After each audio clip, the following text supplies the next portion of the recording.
Good afternoon. I hope everybody's having a blessed evening so far. It is hump day. It is Wednesday. Today is November 13th.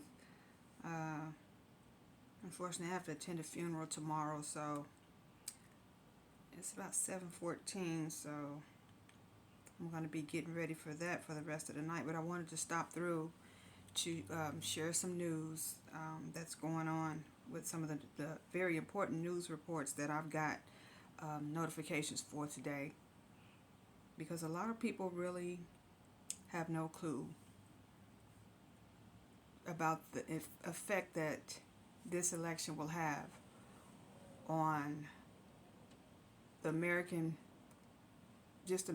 everybody in America's life, period. Everybody that's currently here in America that's alive right here, right now, and Lord willing, God granted, is alive during the tenure of this president elect, this returning former president. People have no clue what they just voted in. Because I'm going to start with Elon Musk. This man, just based off of the three stories that I've gotten today about him. First, that Trump has assigned him and Vivek Ramaswamy, how you pronounce this man's last name, Vivek Ramaswamy, to this new department called DOGE, Department of Government Efficiency. DOGE. And what this department is, it's like a ad hoc government department. It's really not government, but it is it's going to be an arm of the government, but it's not going to be an official government department. And it's only going to be in existence for a year, until I think July of 2026. And it's going to be headed by Elon Musk and Vivek Ramaswamy. Both of these men are billionaires, and it says that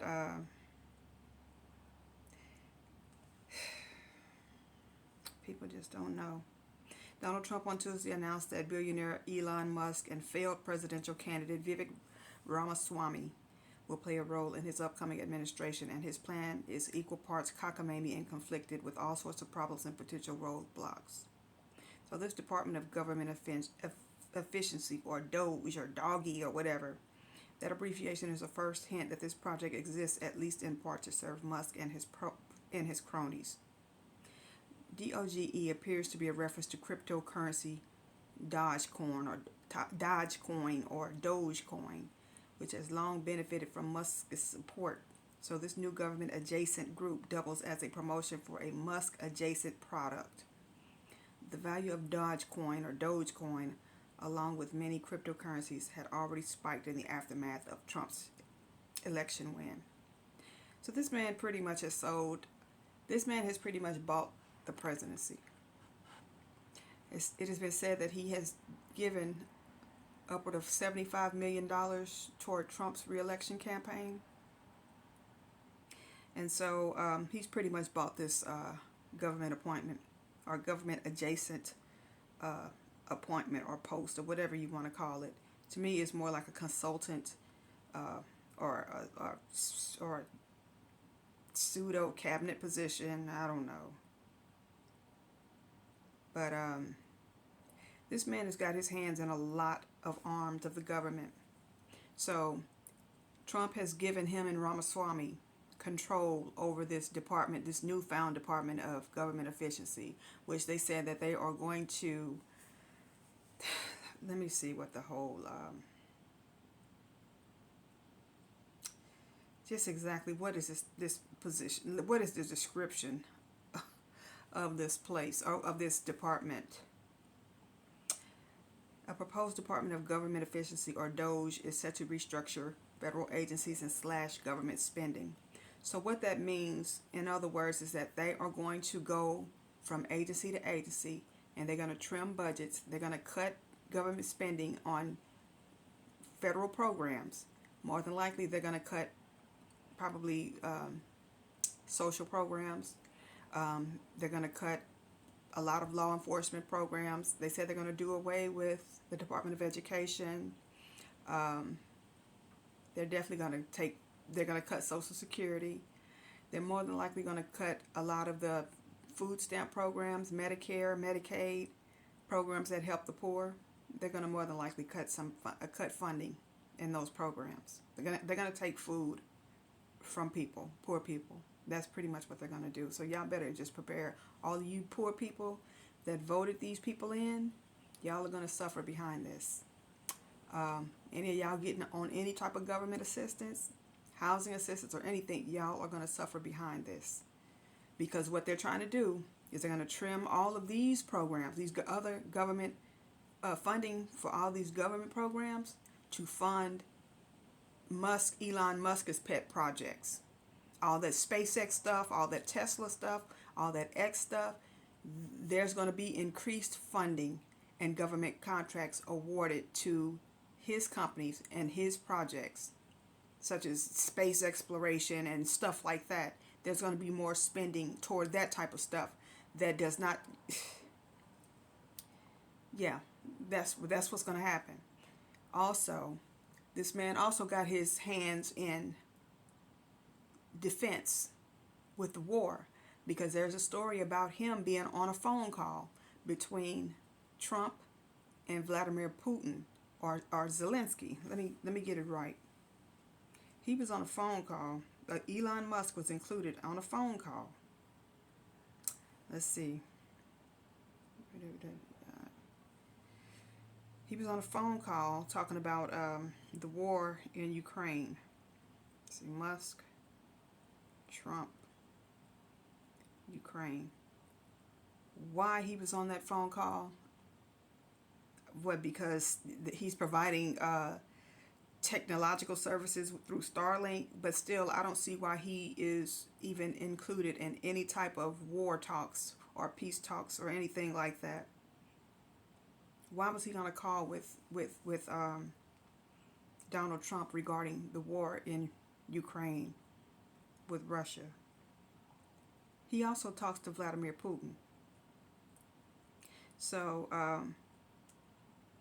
it says that when President-elect Donald Trump spoke on the phone with Ukrainian President Volodymyr Zelensky after winning the election last week, a surprising guest joined in on the call, Tesla CEO Elon Musk. President Trump was likely near Musk and at some point handed him the phone, a source in Zelensky's office told NBC News. The source said that Zelensky thanked Musk for his Starlink satellites, which help provide internet access across war-torn Ukraine. But I thought they said he took those satellites from Zelensky. No, he took it from Taiwan. I think they said he was providing Starlink internet services and satellite services to Taiwan, but Putin asked him to stop providing those services to Taiwan as a favor for Chinese President Xi Jinping. So he was on the phone.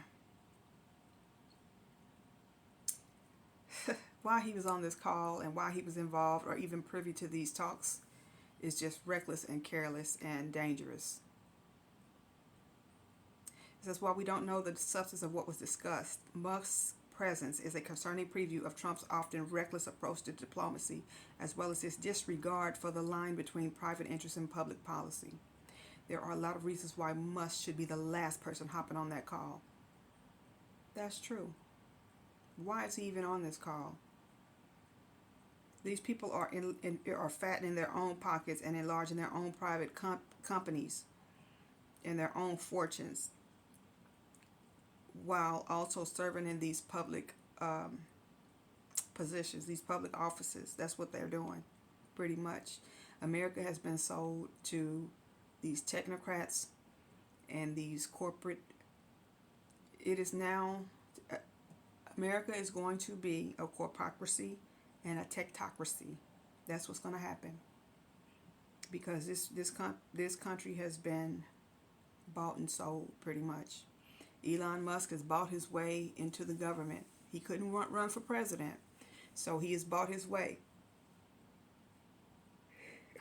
into the government, because he's messing with defense. He's putting his nose and his hands into defense war strategies and defense spending, because he's got defense contracts through his Starlink company. He's also got contracts with the government and NASA through this whole space exploration with his company with SpaceX. And now with X, this is the main thing. Oh yeah, and then his government post with this Doge or DOGE, where he's going to trim a lot of the budgets of these federal agencies and these federal programs in order to fund the projects that he has his own private interests in. His own, that, you know, his own private profit gains will be in, like I said, the space exploration, the Starlinks and all that stuff. It's going to get more funding because he's heading these organizations, and everybody else is going to be cut. So just look for that to happen. He has gave an interview that he plans to use X. He intends for X, or wants X to be, he said, to control half of the global financial system, meaning that he wants X to be a financial transaction platform where where is it at? Because I don't want to get it wrong. He wants it to be to where you will no longer need a bank account or a credit card or any other platform like PayPal or anything like that to send and receive money and to conduct financial transactions, pretty much. Moving toward a one world currency system.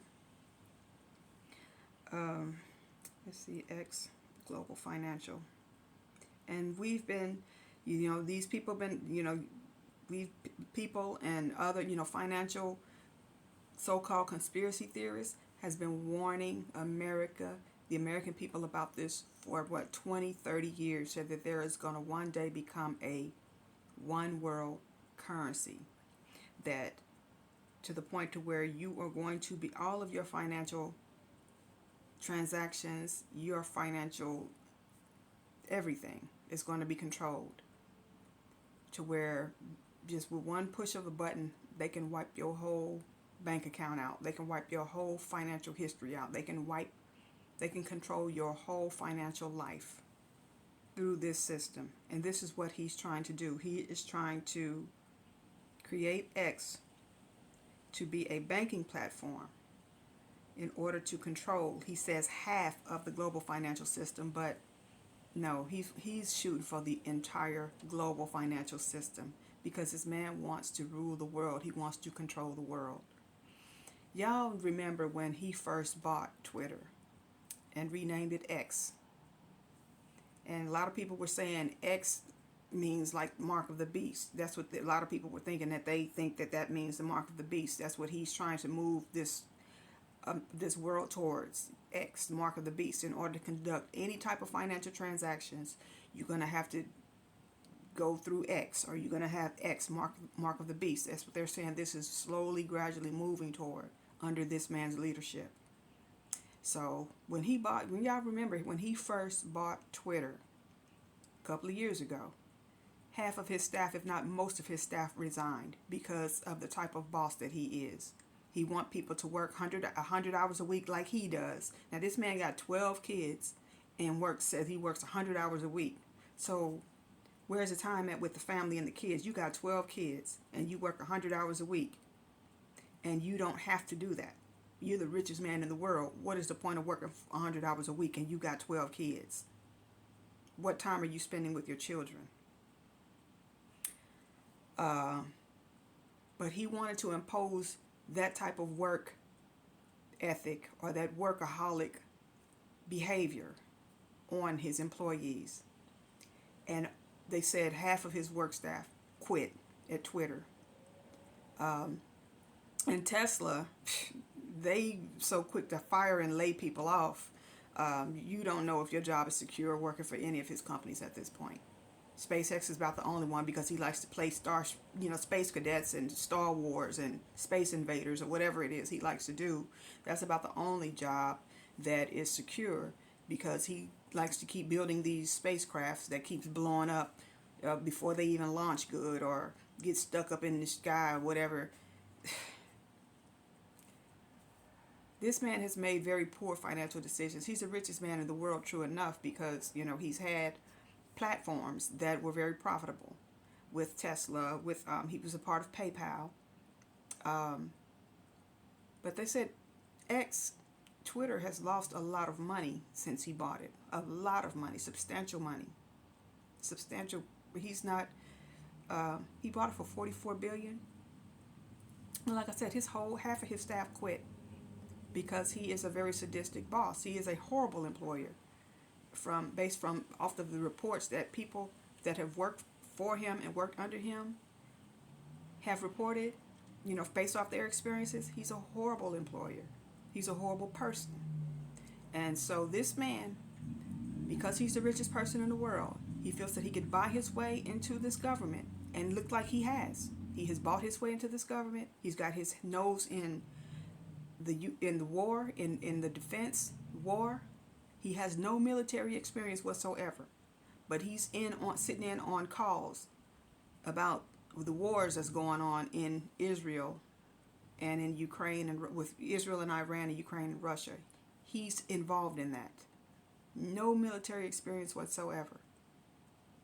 Just because he's providing the internet services and satellite services. He has no business being a part of none of that. Those are national security issues, national security risk. Also, like I said, he's going to cut a lot of funding from a lot of programs. That's going to hurt a lot of people, millions and millions of people in America. Hundreds of millions of people in America are going to be affected by this. And Trump is giving them a year to do it. Him and Ramaswamy, a year to do it. Both of these men are billionaires. They don't care nothing about hurting anybody financially, because they're going to be all right either way it goes.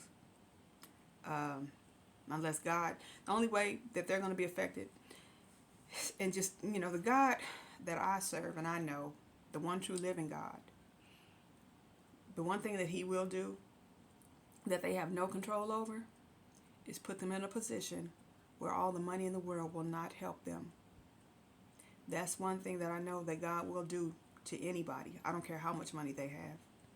He will only let them go so far, but he will put them in a position to where all the money in the world will not help them. So that's the only way that these people are going to be able to get away with all this financial destruction that is about to happen to the people in this country and even this world, because they're about to wreak these people are about to wreak havoc on not just America but the whole world.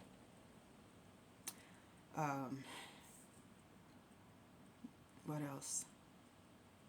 Y'all, they have no clue. These people have no clue what they have voted into office. But I welcome this, because the closer we get toward this new world order, the closer we'll get toward the return of Jesus Christ, and that all of us who believe in him and accept him as our Lord and Savior, the closer we're going to get to being done with all of this wickedness of this world. No more suffering, no more pain, no more evilness, no more violence, no more anything. The closer that we get toward this new world order and toward this all of this being over, the better. So, but yeah, this man got his hands in a lot of government affairs, different arms of the government, war, finance, technology. He really hasn't done anything about the healthcare yet. He hasn't been a part of that. They gave that to RFK, and he don't know what he's doing either. Robert Kennedy Jr. is just as loony as all get out. This man has no clue about the healthcare crisis in America. None of these people are. They can't relate to anything that's going on in the lives of regular everyday Americans. They're in the 1%. They have no clue what's going on in the 99% of the people in this country.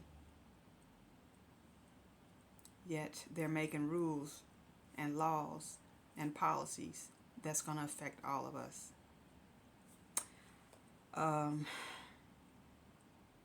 But yeah, 3 different stories came about him, about this new government agency, about him trying to turn X into this major global financial platform, platform, to where you don't need a bank account, a credit account. It controls your whole financial life, pretty much. Um, Also about this man has too much power. Trump has given him too much power. Um, it's like this man is. It's like he's the co-president. That's what it seems like. There's a vice president with Vance, and then it's like Elon Musk is a co-president or something. That's what it seems like to me. He bought the presidency for Trump, and so Trump has given him a lot of power to control the government. So he's named a lot of people. What he named Matt Gaetz as the Attorney General. Matt Gaetz is about to be his bulldog to go after everybody who went after Trump with all these criminal cases and these civil cases. Matt Gaetz is going to be the person that's going to go after and act out all the vengeance that Trump is going to exact against his enemies.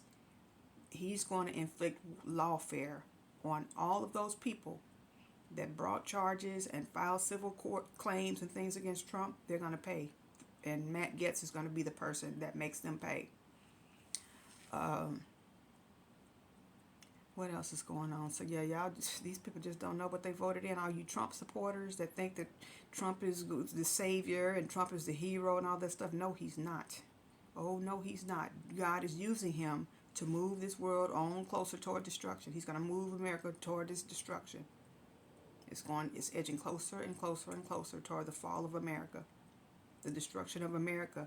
And if they have enough power, it's going to be a global ramification. There's going to be global consequences that the whole world is going to suffer behind this and behind these people being in power. So just brace yourselves and get ready. Y'all voted for it, and so unfortunately everybody's going to suffer behind this, behind these people's decisions for voting him back into office.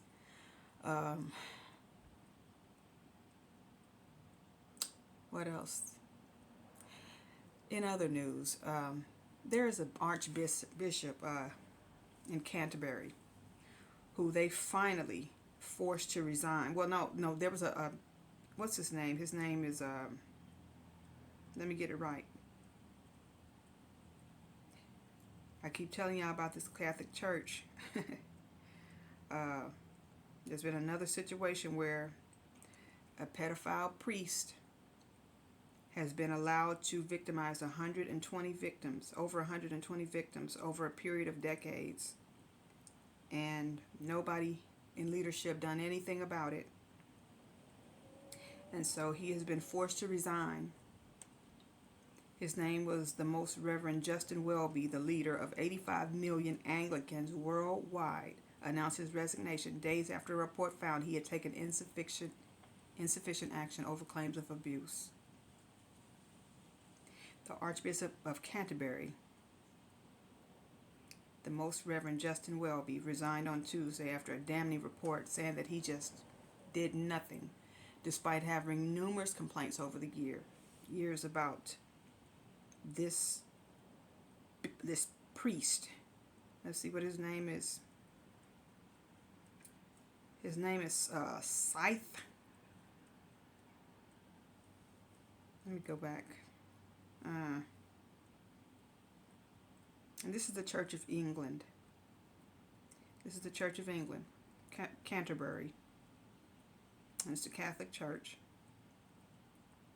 He's an Archbishop, Justin Welby.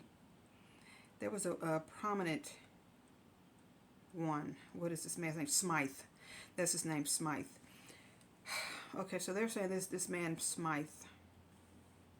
What is his first name?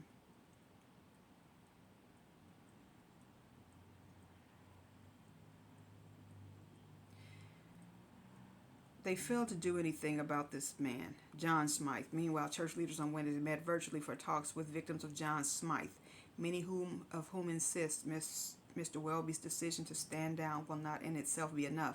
So the victims are asking for more people to resign, not in addition to this Welby guy. They want other people to resign because they didn't do anything about this. One bishop responsible for safeguarding said she was open to more resignations.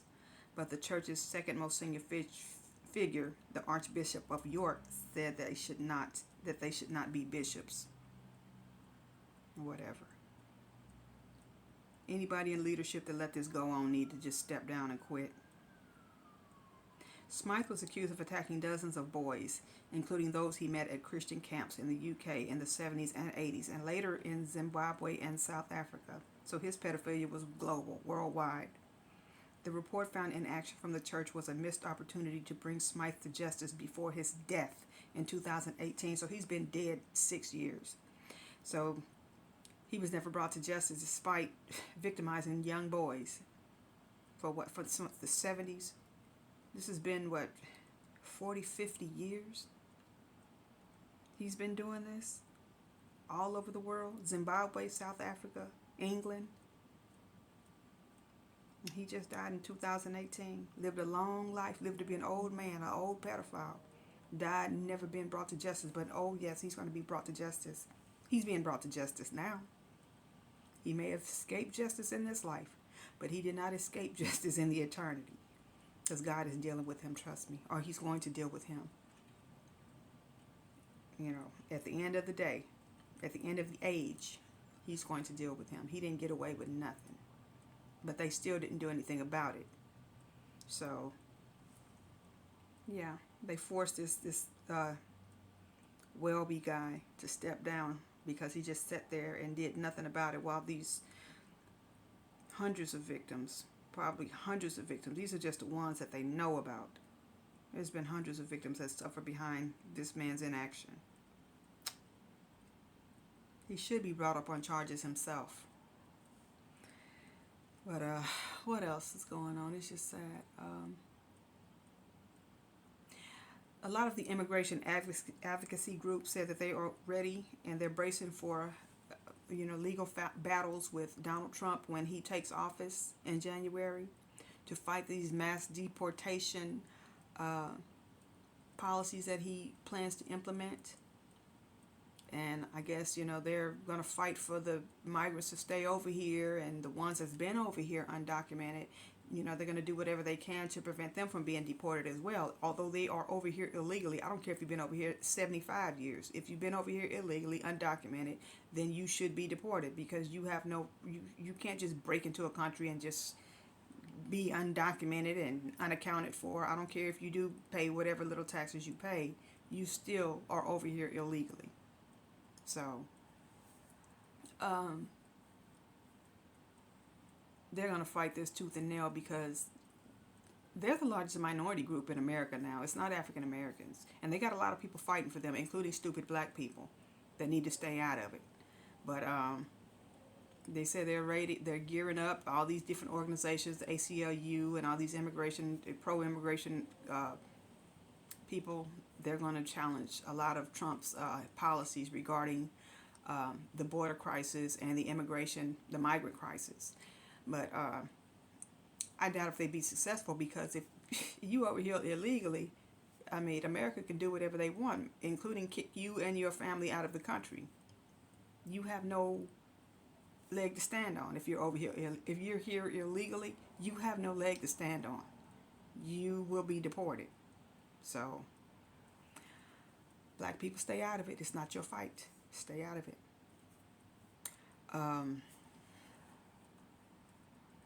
Let's see. Another thing. And poor people too. Not just black people. Poor people too.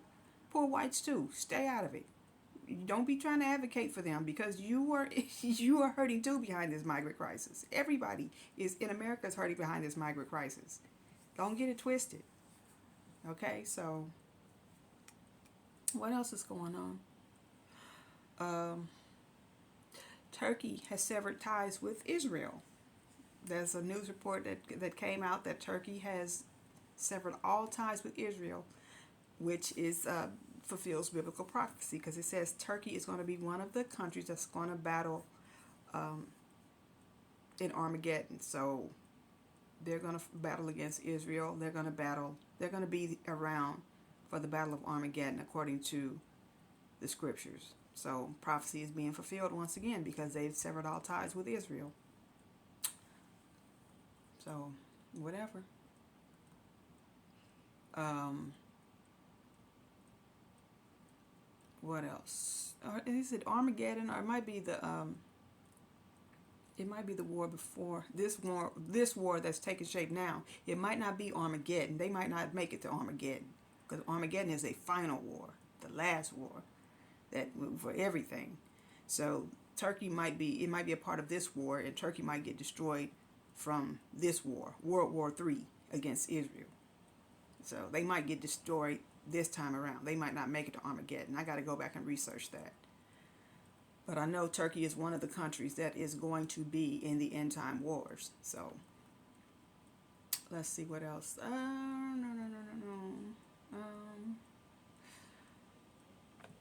Putin has said a new world order is taking shape ever since Trump has won re-election.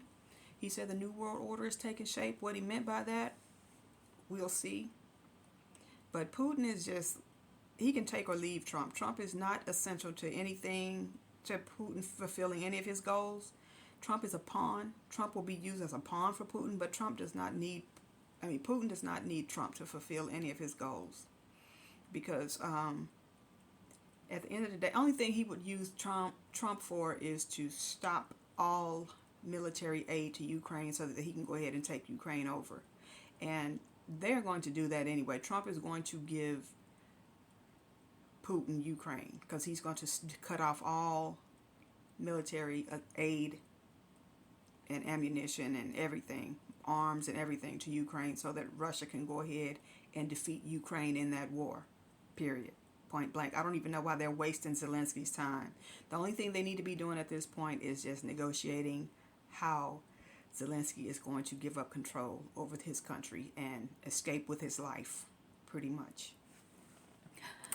What else? What else as far as on the world front is going on? That's it. But locally on my neck of the woods, there's been a lot of heartbreaking things going on in the past couple of days, this past week. There was a family in Independence, Missouri. I'm in Kansas City, Missouri, and it's a family that is just heartbroken behind a domestic dispute with a young woman who was mentally ill. There was a call. I guess the woman, she had mental issues, and her mother had hotlined her. It called DFS, Division of Children and Family Services, on her daughter, and so her daughter had to go to different family parenting meetings, and she missed one of the meetings. So the mother, who was the grandmother, went to check on the mother and her grandbaby to see why that mother missed that meeting. So the mother ended up being assaulted. The grandmother ended up being assaulted. And so she called the police because the grandmother is concerned about her grandbaby. Let me get this right because I don't want to misrepresent the facts. Independence. So the grandmother called the police because she had been assaulted. Independence police kill baby.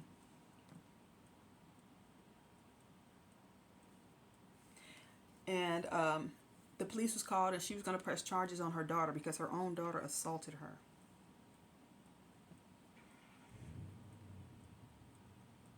Let me get to the story. Family says we're hurt really bad. Family of Independence mother and baby killed in police shooting, and they demand answers. So the aunt and grandmother of a 2-month-old, this baby was 2 months old, who died in a police shooting, continued to question how it happened. They said the infant, her name was Destiny, was being held by her mother Maria when the shots were fired. Somehow they're trying to get to the bottom of how is it that this woman was holding this baby and the police ended up shooting this baby and killing her in her mother's arms. They killed the baby, Destiny, and the mother Maria. The police shot the mother and the child. And this was, like I said, a domestic disturbance call. The baby's grandmother was Talisa Combs, and she said officers knew that there was a baby in the apartment, and her brother told her Maria was holding Destiny when the officers fired. They had to see the baby being held. I mean, if they shot the mother and the baby, they knew that baby was being held. He didn't negotiate He didn't negotiate. He wouldn't even, so he didn't, this is baby's aunt, Felicia Holder. Holder said he didn't negotiate. He could have pepper sprayed, he could have tased, he didn't do any of that. He shot first. I don't care what the circumstances are, she said. There was a baby in that woman's arms, and that baby had that woman had mental issues. She is mentally unstable. They could have had a professional there to negotiate the situation so the baby could be safe. That's right. That's one thing that they should have done. And I hope they're reviewing the body camera, if he had it on, to see what was going on, that the reason why he shot this woman while she had her baby in her arms. They said she had a knife, but still, that baby was in harm's way. You make sure that that baby is safe. You don't shoot this baby while she's in her mother's arms. I don't care what. I want to see what the body camera looks like. So they said 3 officers are on paid leave. Independence police officers are on paid leave. Now, if she charged after the officers, that's different. With the knife, that's different. Now, but that body camera is going to reveal what happened with this situation, why this baby was killed in her mother's arms and with her mother. Holder said Maria had a history of mental illness and was diagnosed with postpartum depression. Coombs, who is the grandmother, said she went over to her son and Maria's apartment almost every day to make sure that her granddaughter was okay. Coombs said she wouldn't have even called the police had she known that this would be the outcome, that her baby and her granddaughter both would be getting killed. This is what happens with a lot of,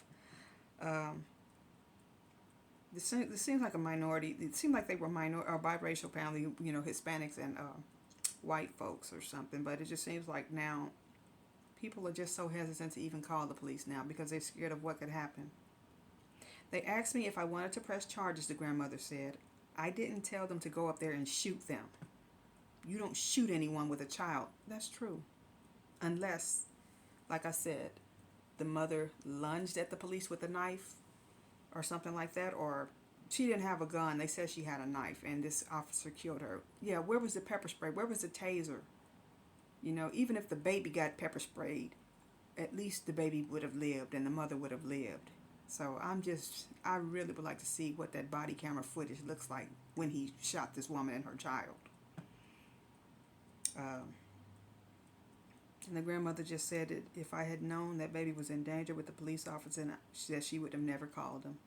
So they're raising a GoFundMe for the funeral expenses for the baby and probably the daughter too, the mother too. Yeah, they said that she was armed with a knife. And this police chief, Adam Dustman, stood by his officer's decision. 3 officers, including the officer who fired the gun, are on administrative leave. I would like to see how they're going to try to cover this up. Like I said, unless she lunged at them with that knife, there was no reason for them to shoot that woman while she had that baby in her arms. So this happened at the Oval Springs Apartments, and they're holding a candlelight vigil for the baby and the woman and the child on Friday at 7. So the public is invited to attend. The memorial will include candles and a balloon release in front of the building where the situation unfolded. This is so sad. This is so sad. Gosh, it's just terrible, man. I'm telling you. But I want to see what that body camera looks like. They're going to have to release the body camera. And if he didn't have it on, that's even worse. Okay. So, a man was mauled to death here in Kansas City by a pack of wild dogs. He was riding his bike. When did this happen? He was riding his bike on Saturday, last Saturday. And his sister said he was mauled by 7 dogs. His name was Chris Culbertson. He was 46. Said he suffered 300 dog bites, 100 lacerations, and needed 500 stitches. Says a Kansas City man who died after being fatally mauled by a pack of dogs chillingly described to his family how the animals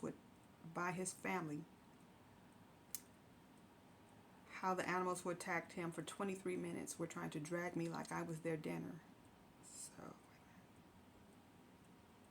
So he lived but then he later died. Chris Culberson, 46, was set upon by a group of pit bulls in Kansas City on Saturday night, this past Saturday. He said his family said he was a dog lover and owned a pit bull himself. Survived the initial attack but died 4 hours later in the hospital from sepsis. Sepsis is like a blood poisoning. The violent attack, which was captured on a neighbor's CCTV camera, closed circuit TV camera, unfolded as the pack of dogs circled the man before he fell off his bike and began to ravage him on the floor. He was actually on a bike. He probably couldn't even outrun the dogs on a bike. Moments later, 2 more dogs can be seen emerging from the fence and biting the man's legs, arms, feet, and even his face. How the hell did they get out of the fence? Reported Fox 4 News, okay.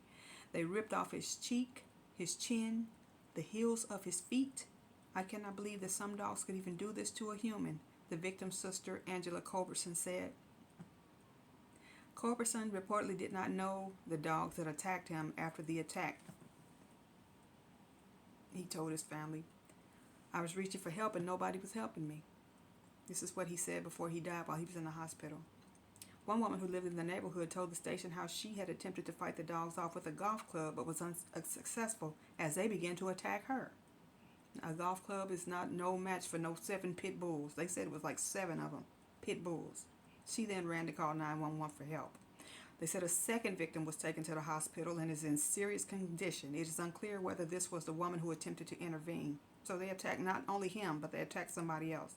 When police arrived at the scene, they used their sirens and lights to scare off the pack. Another local resident reportedly told the outlet that the dogs had been trained to fight, and Culberson's family had called for the owners to face punishment. Of course, their family wants punishment. They probably was running a dog fighting ring or something, or a dope house or something.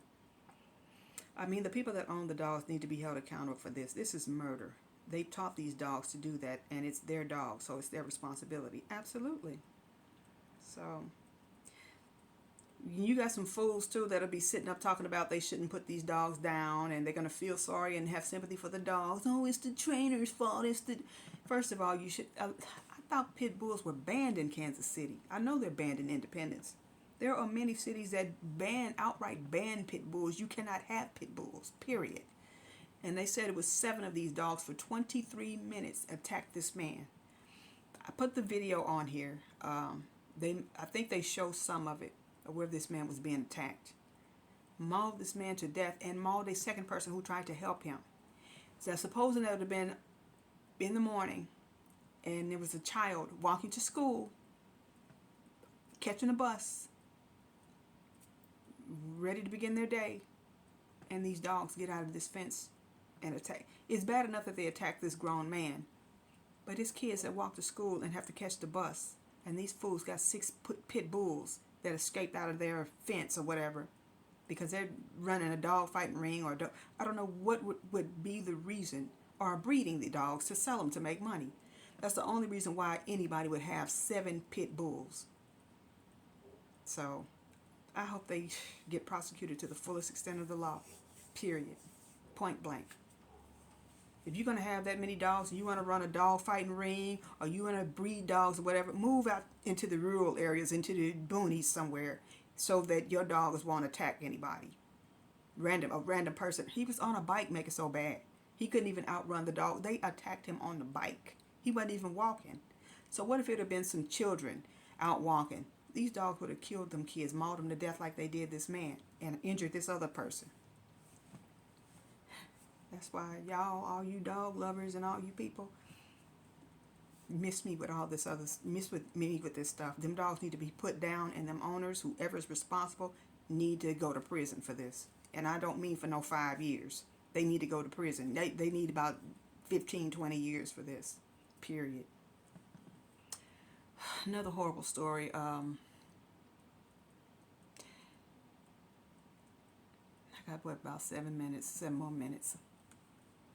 2 people have been charged with the most brutal child abuse of a teenage boy. He was 17 years old. And these people had custody of this boy. They said he was 17 because the mother was addicted to drugs and unable to care for him. So somehow these people were able to get custody of this young man. And they said he suffered some of the worst. It was the worst case of child abuse that you ever wanted to see. He was 17. Damn, did I lose my connection? Hold on, y'all. Wait a minute. This case, this boy was a teenager, 17. This wasn't a little child. And he was a teenager. I don't know why he didn't just leave. Why didn't he just run away? Why did he stay? Oh, they said he was mentally, it was something wrong with the boy. He had mental issues, I think.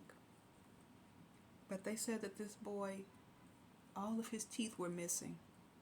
Hold on, y'all. Give me a second. I'm running out of time. Let me hurry up and get this up here. This poor child. Hold on. So this was a torture and abuse case. Raytown is also a suburb of Kansas City. And this abuse was so extensive. This is child torture. And the victim is on a ventilator. The abuse was so extensive that the victim is currently on a ventilator. It says a Raytown man and woman accused of child torture in an abuse case that left the victim severely injured, hospitalized, and intubated on a ventilator, according to court documents. James Griffin, age 39, and Penny Woods, 37, are both charged with abuse and neglect of a child, causing serious emotional and physical injury for the alleged crimes. On the day the victim landed in the hospital, his mother told staff that her son hadn't been under her care for some years because the mother's a dope addict. And this woman, this Penny Woods, was his godmother. The godmother told the victim's mother she no longer wanted to take care of him and requested that the mother pick him up. As they were going to the mother's apartment, the victim collapsed and an ambulance was called. So they had been abusing this boy. On Friday, this happened a few months ago.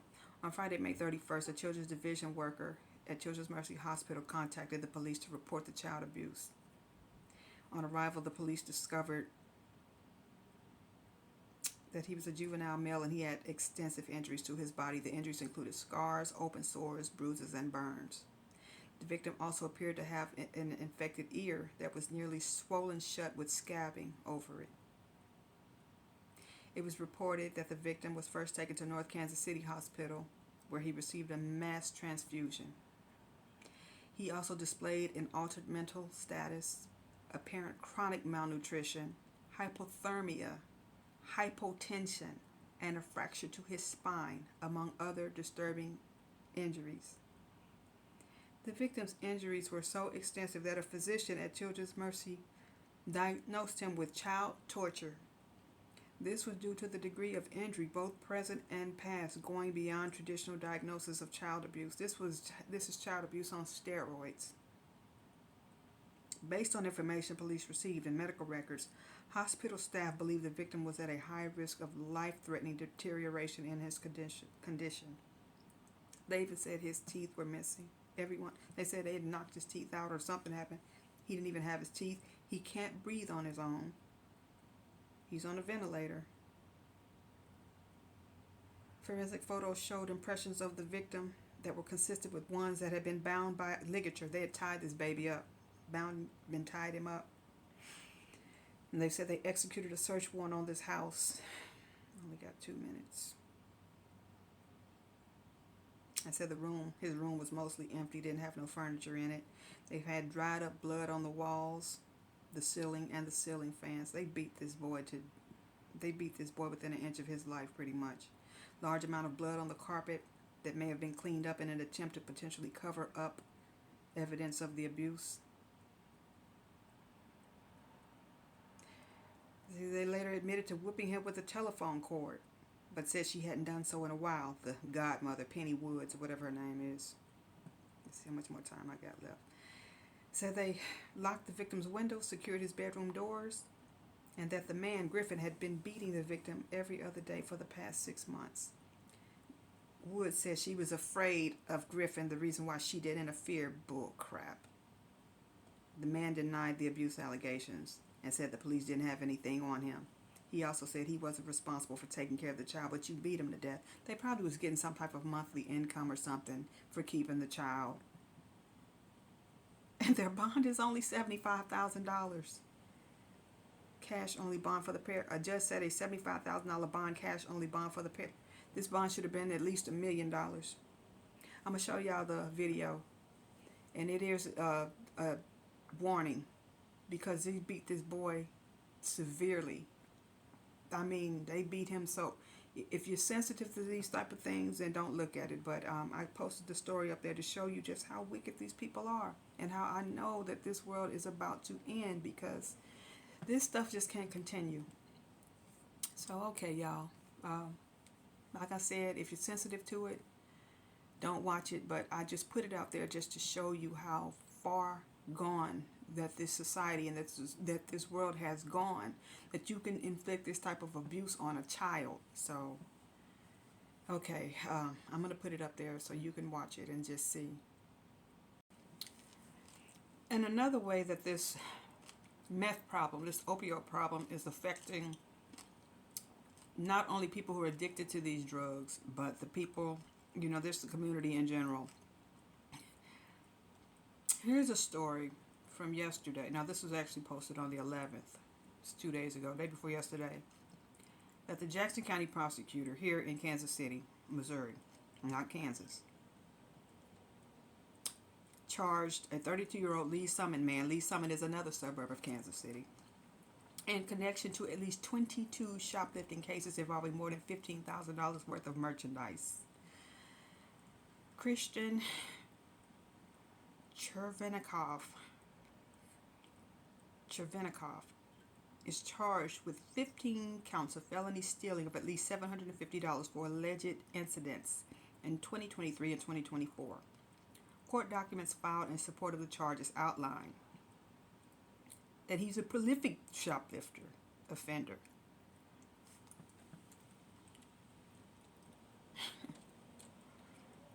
It says in retail stores across the Kansas City area. So he wasn't just in Target. Says police says he is a known fentanyl user with a distinctive facial profile. He probably got the sunken jaws or something. Detectives say they frequently saw him carrying a small cross body bag with a red buckle in surveillance videos of the alleged thefts. In some instances, Chervenikov allegedly used a magnetic device to thwart store security scanners. I think you can throw them off with foil paper too. Detectives believe Chervenikov was involved in 22 thefts between December 21st, 2023 and July 22nd, 2024 that totaled $15,230 worth of merchandise. In September, prosecutors in Clay County also charged him with 2 separate cases involving felony stealing in excess of $750. On July 7th, he allegedly used a magnetic key to steal 2 Dyson vacuums worth $1,200 vacuums from Target on Berry Road. So he got something to throw off the detectors. Probably foil or something. But anyway, he stole from the Target on June 24th, Target on Northeast Shoto Trafficway.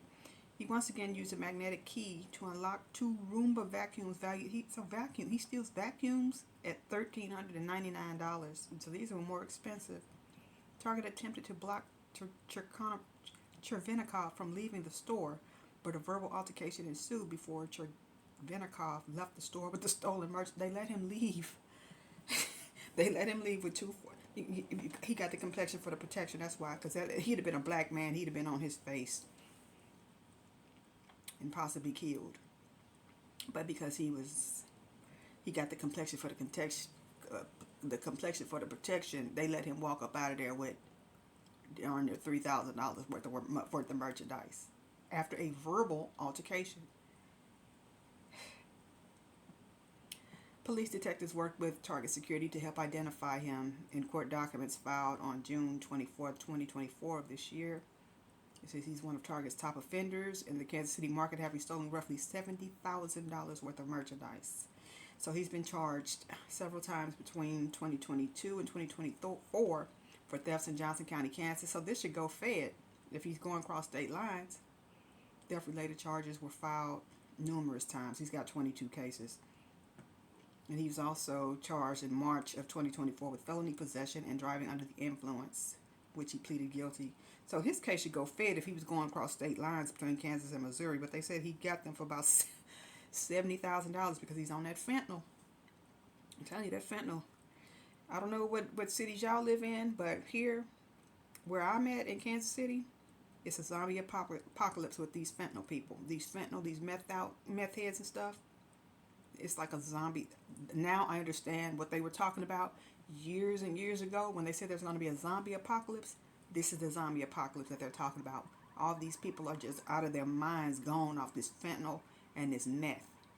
And PCP is coming back. Water, people getting wet, anal dust, PCP, then formaldehyde, embalming fluid. They smoking that a lot now. Crack is still a popular drug here, but the meth and the fentanyl and the wet is what's taking over here in my city. And it has got these people, zooted, zombied out of their minds. So, there was a man the other day in Dollar General, stole some peanuts. Looked like somebody had beat him up. He had a tooth. It looked like he had blood gashing out of his head, like he'd had a fight or something. He was white man now, white man. Just looked like somebody had beat him up, and he looked like he may have lived on the street, but he was stealing some peanuts, and you can tell that he was strung out on something. It's just so sad, but that's because these people are pushing this meth into this country, this fentanyl, these meth, and these opioids, and I'm telling you, it is driving this place into anarchy, into chaos, these cities are about to get worse. It's going to be more of these people committing these shoplifting. There's another case that I wanted to post up here, but I got too many up here already. Of this group of these are black girls, had a theft ring, and they didn't go. He stole $3,000 worth of vacuums. This is like a group of like 5 or 6, and look like they're teenagers, young black girls. They were walking up out of the stores with $6,000 and $7,000 worth of merchandise each time they went. Each hit, each lick they pulled, they were lifting thousands of dollars in merchandise. And this stuff is going to continue because that's what's happening up in New York with the migrants now. And the minute they start putting these migrants out of these shelters and these hotels and cutting off these food cards, that stuff is going to be even more. It's going to even happen more in the other cities where they are, in Springfield, Ohio, Aurora, Colorado. It's happening really bad up in New York already. They said they just flat out go into New York and just walk out with whatever they want and then sell it right across the street from the store they stole it from. That's how bad it's gotten out there. But this stuff is going to continue because this opioid crisis, this fentanyl, the meth, and the PCP, the wet, has got these people zombied out. This is the zombie apocalypse that they have been talking about. Okay, so enough of that. There has also been break-ins with Patrick Mahomes and Travis Kelce. Both had their houses burglarized. So that's letting you know this can happen anywhere. They both live in gated communities here in the greater Kansas City metro area. But Travis lives out in Leawood, which is an affluent suburb, and where a lot of the Chiefs players live, out in Leawood, Kansas, on the Kansas side. And Mahomes lives in a place called Lockloyd, Missouri. And both of their houses have been burglarized. And they're seeming to think that that was an inside job. You see Kelce, Mahomes, burglarized. It just so happened both of their homes are burglarized around the same time.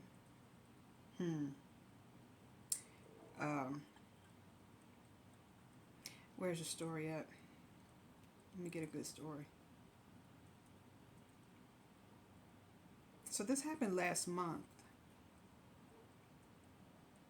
And they said that I think Travis was with Taylor Swift at a hotel when his got burglarized, I believe.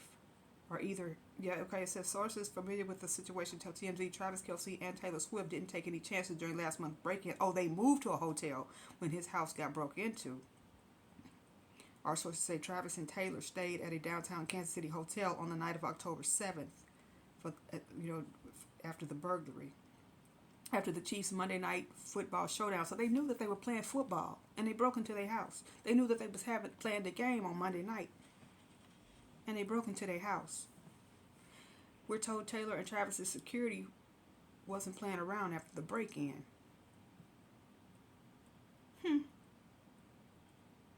So, Mahomes is in Belton. That's not far. Belton is probably about, Belton's probably about 20 minutes away from here. Something like that. It says TMZ Sports has obtained more information on the Travis Kelce break-in, with a police report stating his home was broken into around 7:33 p.m. Monday, shortly after Monday Night Football kicked off. They knew that he was playing the game. According to the document, $20,000 in cash was taken. This is Travis Kelce's house, and his back door had been damaged. Patrick Mahomes and Travis Kelce's Kansas City area houses were burglarized last month. I'm telling y'all, it is crazy here. It's these drugs, I'm telling you. According to Cass County Sheriff's Office, so Mahomes lives in Cass County, which is Belton, Missouri. That's on the Missouri side. The burglary at Mahomes' extravagant Belton, Missouri estate was reported to cops at around midnight on October 6th. Sources familiar with the situation tells us Kelce's Leawood, Kansas mansion was broken into hours later on the same day. The Chiefs took on the Saints in a Monday night football matchup at Arrowhead Stadium. It's currently unclear what, if anything, was taken at Mahomes' house. They took $20,000 from Kelce. In the Mahomes case, officials say they're still investigating the matter. In Kelce's, a police activity log appears to show that the break-in was reported sometime on October 8th, but no further details were available. Our sources say they believe the two burglaries may be a part of a larger crime spree in the area. Most definitely, because it happened at the same time, on the same day. They knew where they were. And Taylor was here with him when it happened. So they went to a hotel after they came and discovered that it was broke into.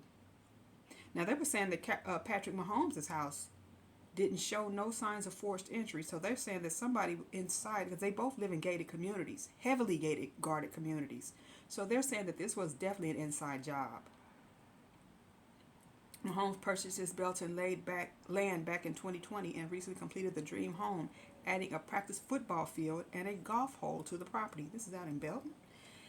After his romance with Swift went public, Kelce moved into the Leawood estate for more privacy, shelling out nearly $6 million for the digs. Yeah, so we don't care about how much money they made or all that. But yeah, so there was a sign of forced entry in Travis Kelce's place out in Leawood, Kansas, which is probably about a half an hour with traffic. Yeah, about a half an hour from here, something like that. And then there was signs of forced entry in Mahomes' house in Belton, Missouri, which is probably about 20 minutes away from here. So that's definitely an inside job. They knew that they were playing the game, and they broke into the house. But that's how bad it has gotten here with these drugs and stuff, and it's only going to get worse, because these people are losing everything they have, and a lot of them are strung out, and it's the zombie apocalypse basically, and the migrant crisis is going to get worse. So keep your loved ones close to you. Keep you some protection if you got it. The Bible says at the end, buy you a sword. There's nothing wrong with owning a gun and having protection. Keep your loved ones close. If I had kids, to be honest, I would homeschool my kids or let them go to school online, because it's just too dangerous for kids to go to school now. That's how this world has changed. This is the new world order. Kids are not safe anymore going to school. So If I can't homeschool my kids, they going to school. If I had kids and grandkids, I would want my grandkids and my kids to go to school online. Period. Point blank. It's too dangerous. Um, if you haven't gotten yourself saved, please make the decision to do so as soon as possible. Please, if you haven't been blood washed, baptized, and born again in the name of Jesus Christ, I ask that you do so now, because this world is getting worse every minute of every hour of every day. It's not going to get better. I don't care how these politicians lie to you, these preachers and stuff, these pimp preachers tell you that there's going to be some great jubilee and everything's going to get, it's not going to get better. If you believe in the Bible and you follow the prophecies of the Bible, you'll know that things are not going to get better. No man, no group of people, no amount of money, no amount of criminal crime or anything, no legislation, nothing is going to stop this world from getting worse. You can have all the weapons, all the money, all the good intentions to stop what's going on in the world, but that's not going to save this world. This world is dying. This world is going to be destroyed. America's going to be destroyed. I'm sorry to all of you patriots and all you MAGA people. It's going to be destroyed. Point blank. Because this cannot continue the way it is. God is not going to let this continue. He's let it go pretty far. And it says he's slow to anger. You know, he has his grace and mercy, you know, is he knows no bounds. But at some point, God gets fed up. And he gets mad to the point that he intervenes. And what's going to happen is he's about to shut this stuff down. He's going to let it go on for a short time. These people that y'all voted in are only going to be in power for a short time. It's not going to be no 10, 20 years or nothing like that. Probably not even, it's not going to even be, I doubt if it's even 5 years. It's going to get worse. So brace yourselves. Like I said, stay prayed up. Get yourself baptized. Encourage your loved ones to get baptized and get saved. And just prepare yourself what's about to come. Brace yourselves for the perilous times that we're about to experience in this world. But of course, we're only going to, those of us who believe in Jesus Christ and accept him as our Lord and Savior, we are only going to endure this until he comes back for the rapture. Everybody that's left behind, they're going to suffer even worse. Way more torment and trauma than what we're about to face in the near future with this administration. After the rapture, it's going to be all bets are off. It's going to descend into pure chaos. Nothing compared to what we're about to experience under this evil leadership. It gets worse from here, not better. So quit trying to convince people that everything is going to be all right. And yeah, a lot of people just don't want to accept, what's about to happen. They want to get distracted and not focus on the reality of what's about to come. So they watch these TV shows and these games and going to all these concerts and these parties and trying to pretend that it's not, going to happen, but it is. So we have to be ready, be prepared for when it does. So let me stop because I'll be here talking to y'all and I got to get up. I got to get ready for tomorrow. But please be blessed. Like I said, keep your loved ones close and just stick to God. Don't fall away. Stay the course. Endure. Because this is not going to always be like this. When Jesus comes back, and he is coming back soon, I don't care what y'all believe, what these other people believe or don't want to believe, he's on his way back. The signs are all there. Everything that's happening, all these things that we're telling y'all about and exposing to you all, whether you want to hear it or not, or believe it or not, it's all leading up to when Jesus comes back. So, all right, y'all. Please be blessed. Enjoy the rest of your week. And Lord willing, God granted, I will be back tomorrow. Peace. Turning now to the Trump transition and the relationship between the president-elect and Elon Musk.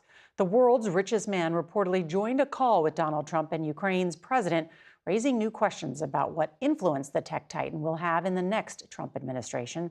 It's all unfolding as Trump quickly assembles his team with his new chief of staff, who hopes to have a calmer White House this time around. We get details now from CBS's Robert Costa.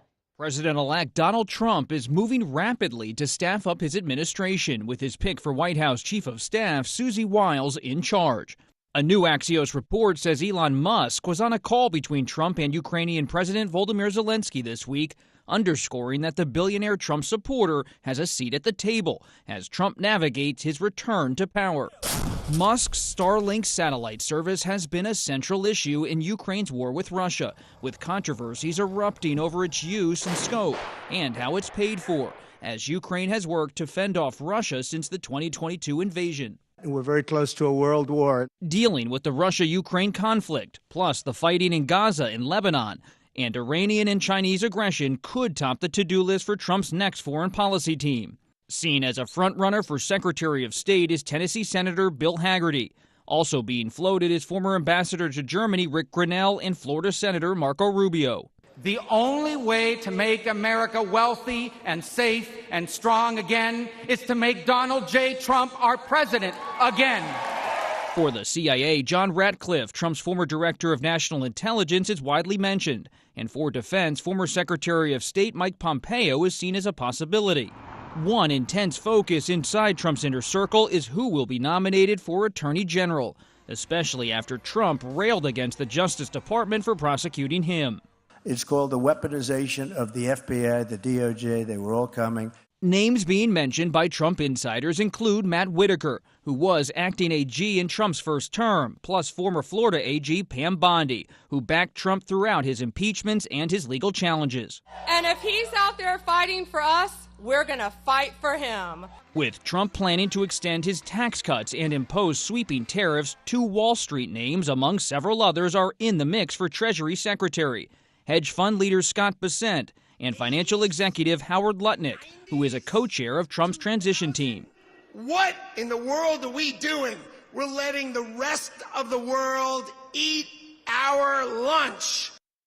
And Robert Costa joins us now. There is a lot of jostling going on behind the scenes for a cabinet position or something in the White House. There is a lot of jostling, Nora, but behind the scenes, President-elect Trump, I'm told by sources, is sitting back and listening. He's seeing who's coming to him, who's recommending certain lawmakers or business people. No final decisions on a lot of the cabinet picks yet, but they are moving quite quickly. All right, more than 70 days now to Inauguration Day. Thank you, Robert. Essentially, if done right, the X would serve people's financial needs to such a degree that over time it would become, I don't know, maybe half of the global financial system. Wow. Or some big number. Okay. I'm not sure what the number is, but pretty big. So it would be by far the biggest sort of financial institution. But like I said, not really in the way that people are used to thinking about banks. Mm-hmm. Just the most efficient database for the thing that is money. Like I said, least amount of fraud, everything's real time. And if it involves money in any way, it can be dealt with seamlessly on one location.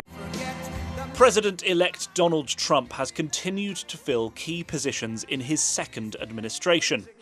So far, he's largely nominated those who were key allies during his presidential campaign. It's the only reason we can now send American astronauts into space. Elon Musk and former GOP presidential candidate Vivek Ramaswamy were announced as leaders of a new Department of Government Efficiency. Let's go. But despite the name, it is not a government agency. Trump said in a statement that the pair will pave the way for my administration to dismantle government bureaucracy, slash excess regulations, cut wasteful expenditures, and restructure federal agencies. Musk has already commented on the appointment, posting on X, "Threat to democracy? Nope, threat to bureaucracy." Fox News host and Army veteran Pete Hegseth was nominated as Defense Secretary. He served in Iraq and Afghanistan and unsuccessfully ran for Senate in Minnesota in 2012 before joining Fox News. South Dakota Governor Kristi Noem was picked to head the Department of Homeland Security. A well-known conservative, she'll be crucial to the president-elect's hardline immigration agenda.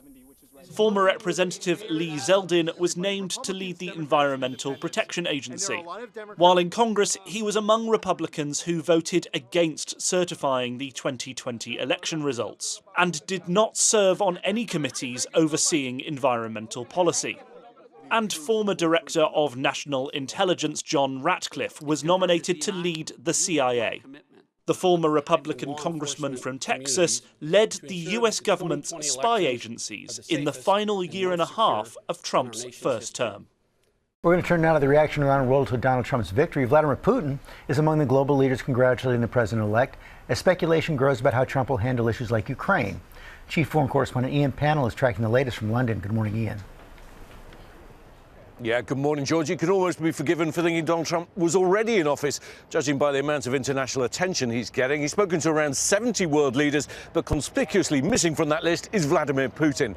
The Russian leader giving a major speech overnight, sounding upbeat in the wake of Trump's victory. The Russian president claiming a new world order is now taking shape. Putin congratulating Trump, though, saying he's ready to meet the president-elect, also praising his response to that attempted assassination, saying he was courageous and a real man.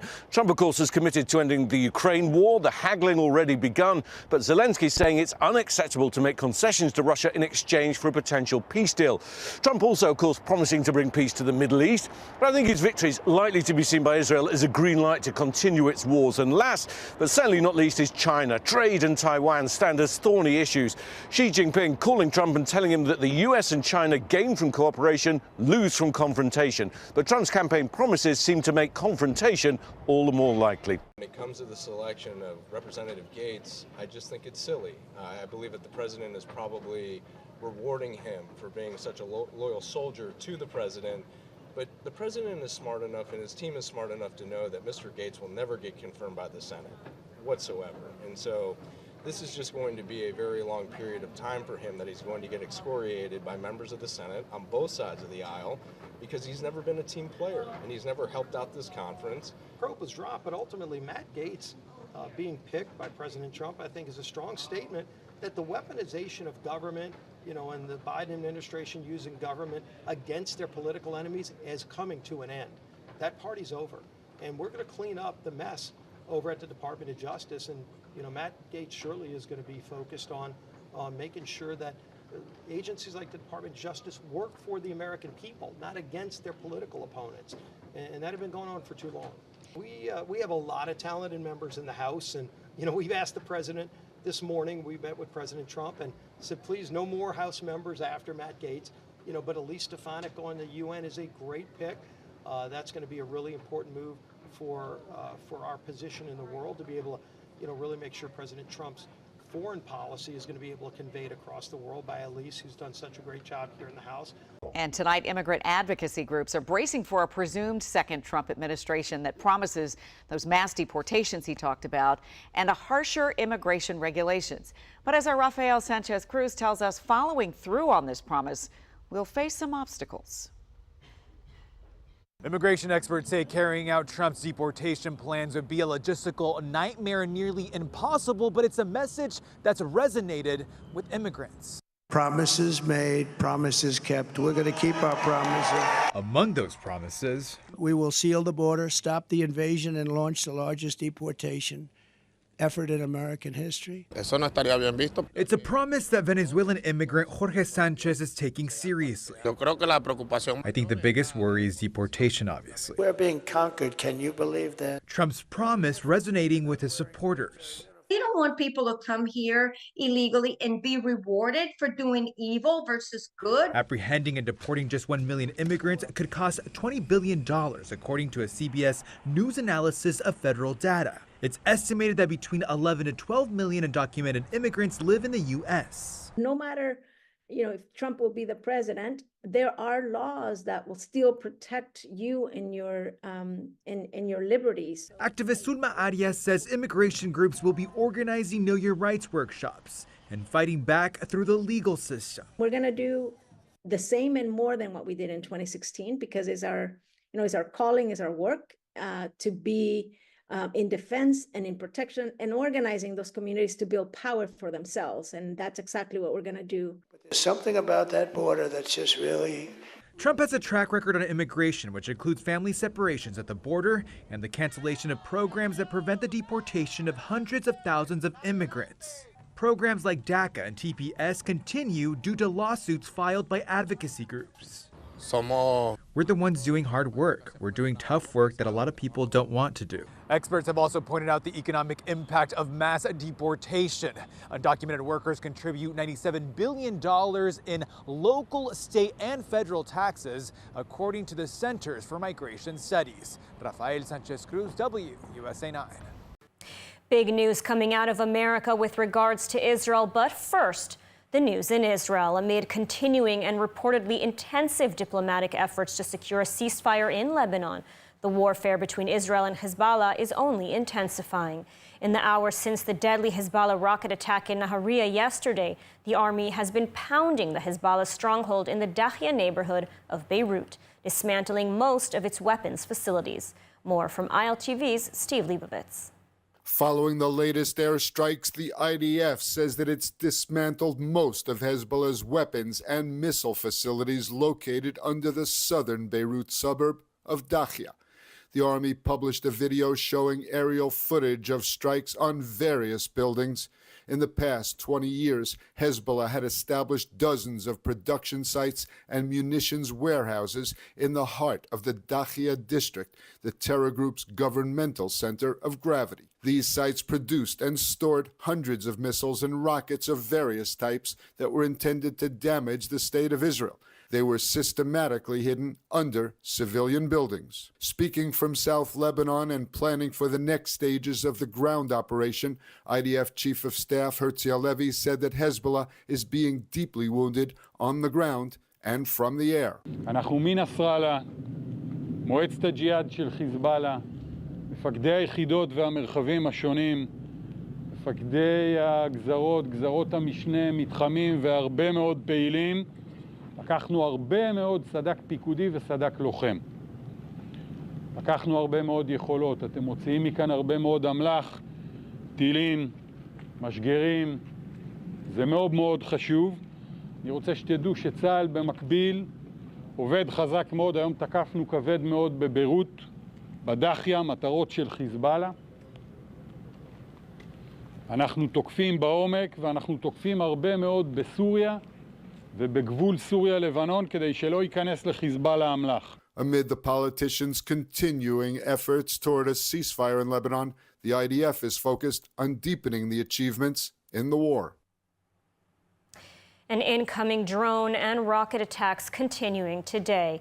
Nahariya was targeted yet again after yesterday's deadly barrage that claimed the lives of 2 Israeli civilians.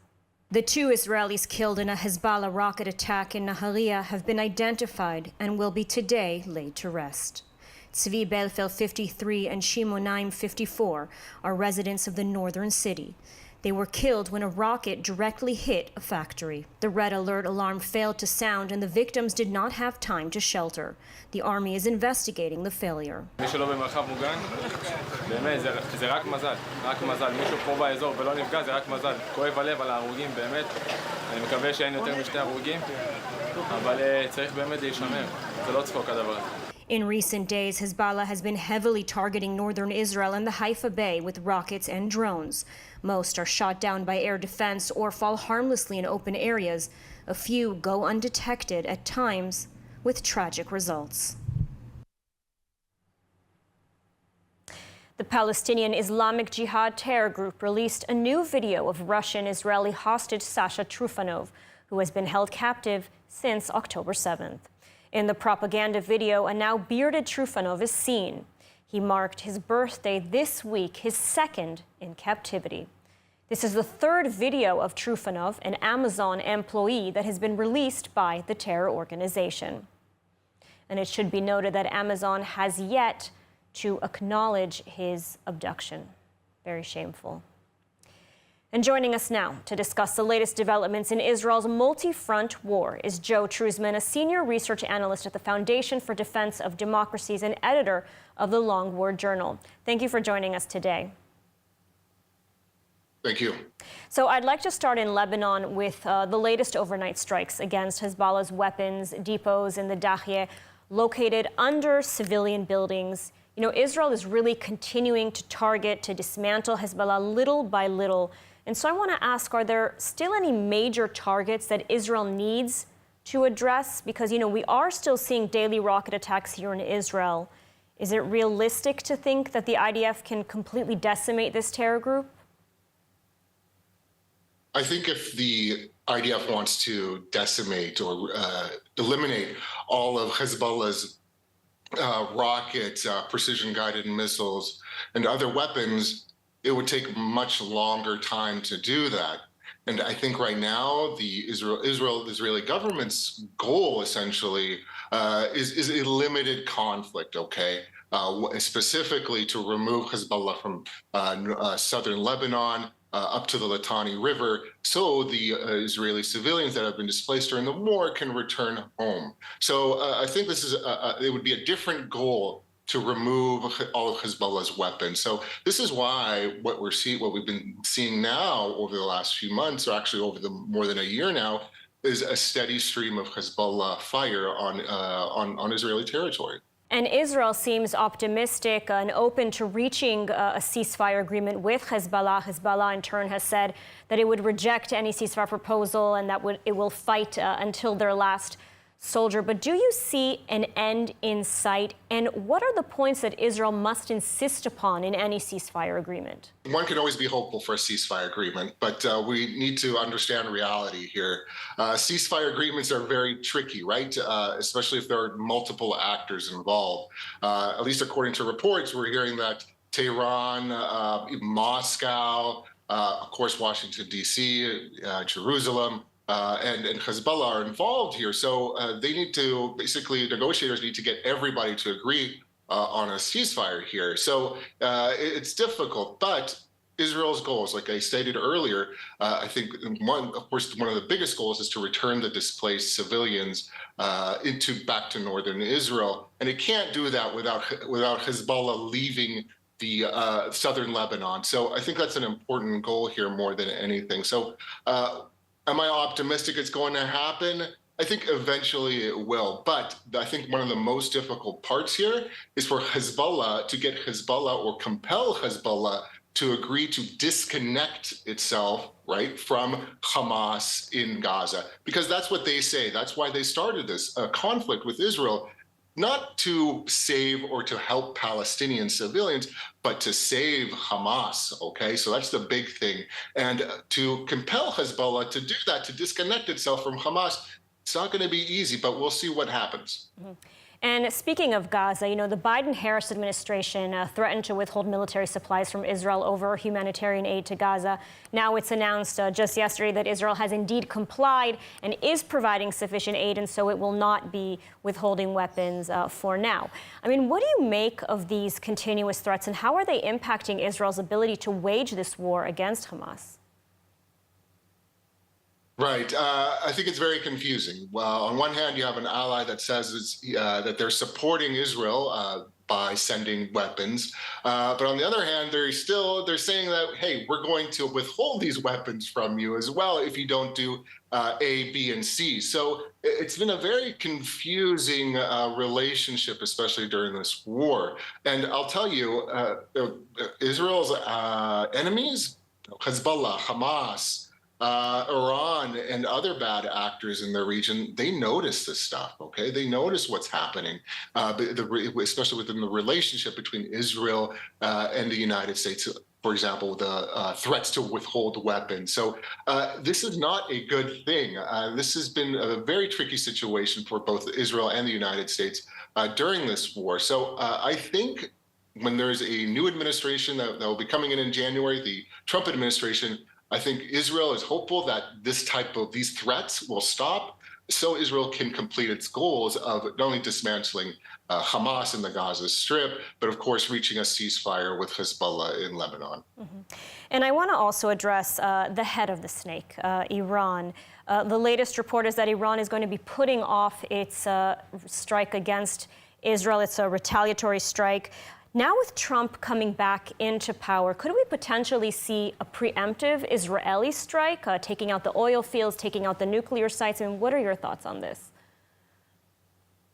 Well, at least right now, I think the Israelis sent the right message to Iran in their latest strike that happened just a few weeks ago. I think they they successfully hit the areas, the facilities, the sensitive facilities, sensitive Iranian facilities that they wanted to. So I don't think Israel right now is looking for another round of conflict, especially, or rather direct conflict with Iran. All right, well, Joe Truzman, thank you so much for your analysis today. Thank you. And U.S. President-elect Donald Trump has selected former Arkansas Governor Mike Huckabee as his U.S. ambassador to Israel. In his announcement, Trump said that Huckabee loves Israel and the people of Israel, and likewise the people of Israel love him, adding that he will work tirelessly to bring about peace in the Middle East. Indeed, Huckabee is one of the evangelical Christian community's most vocal supporters of Israel. During his last visit to the country, ILTV accompanied him on a tour of the Gaza periphery along with a delegation of evangelical pastors who came to Israel after October 7th to show their solidarity. This is what he told ILTV then. Well, I love Israel. I love the people here. And I've been coming for 50 years, since July of 1973. And I wanted to come and let them know that we stand with them. We stand with them because what they have been through is unconscionable. And I want them to know that far away in America, the American people are with them. I was lucky to spend the day with him on his last visit, really a true friend of Israel and the Jewish people. We wish him luck in his new position and look forward to seeing him here in Israel. And there are still a few months until President-elect Trump and his new team take office. In the meantime, Israeli President Yitzhak Herzog met with U.S. President Joe Biden in the White House on Tuesday. Herzog thanked the president for his support of Israel. Let's take a look. Israeli President Yitzhak Herzog described his meeting with U.S. President Joe Biden at the White House as a very productive meeting. Speaking to reporters after the visit, he had this to say. And the most important thing out of this discussion is, of course, the commitment of President Biden and the administration to work until January 20th, until the last minute, to achieve goals that are so important to peace and stability, and predominantly security and security of the state of Israel in the Middle East. During their meeting, Herzog thanked the president on behalf of the people of Israel for his support in the aftermath of the October 7th massacre in what Herzog called our darkest hour. Looking ahead, in a message to both Biden and President-elect Donald Trump, Herzog said that dealing with the Iranian threat should remain a major objective. It all starts in Tehran. It all starts in the Empire of Evil, where in Tehran, with its proxies, they are doing whatever they can to derail stability and security and peace, calling for the annihilation of the state of Israel and seeking nuclear weapons. And Mr. President, this has to be a major objective all throughout your term and the next term of the next president, because we have to make sure that they cannot fulfill their evil intentions. Meanwhile, Prime Minister Benjamin Netanyahu released a video statement with a direct message to the people of Iran. The world has seen but a fraction of our power. Yet there's one thing Khamenei's regime fears more than Israel. You know what it is? It's you, the people of Iran. That's why they spend so much time and money trying to crush your hopes and curb your dreams. Well, I say to you this. Don't let your dreams die. I hear your whispers. Women, life, freedom, zan, zandagi, azadi. Don't lose hope. And know that Israel and others in the free world stand with you. And a lot of news coming out of the United States as President-elect Donald Trump names a slew of new appointments, including UN Ambassador Elise Stefanik, National Security Advisor Mike Waltz, Middle East Envoy Stephen Witkoff, Secretary of State Pete Hegseth, and Elon Musk and Vivek Ramaswamy to lead a Department of Government Efficiency. And of course, U.S. Ambassador to Israel Mike Huckabee. Joining me now in the studio to discuss what these picks could mean for Trump's Middle East foreign policy approach is Rabbi Tuly Weitz, Director of Israel 365. Tuly, always great having you in the studio. Thanks for having me. So, quite an impressive list that Trump has assembled. Let's start with the announcement of Mike Huckabee as U.S. Ambassador to Israel, a great choice. What can you tell us about this pick, and what could this indicate with regards to Trump's policies on Israel and especially on Judea and Samaria as well? Yeah, it's only been a week, and every day we wake up to better and better news. He's putting together a dream team, and the policy is going to change from night to day, from bad to good. We're going to see great things, especially when it comes to handling the war. I mean, Israel's been focused on winning the war, total victory, and America and the Biden administration has been focused on humanitarian aid to Gaza. And as a result, Israel's fighting with its hands tied behind its back, and they are slow walking the weapons, they're holding back weapons, leading to the death of IDF soldiers. They are preventing Israel from taking any kind of preemptive attacks on our other enemies, and they are focused so much on the wrong things. President Trump, on the other hand, has said that we are going to support Israel finishing the war as fast as possible. He wants this war to end. So I think we're going to see, hopefully, not only an end to the war, but a release of our hostages soon. The second thing is that when it comes to Judea and Samaria, I mean, the Biden administration, Kamala Harris and Tony Blinken, every time they talk about how there needs to be a Palestinian state. And President Trump, on the other hand, is saying, well, I don't think that's a good idea anymore. And then he appoints Mike Huckabee, which is the biggest proponent of the Judea and Samaria. He doesn't even call it the West Bank. He only refers to it by its historical and biblical name, Yehuda v'Shomron, Judea and Samaria. The Biden administration is sanctioning settlers, and Mike Huckabee wants to buy a house in Efrat and become a settler himself.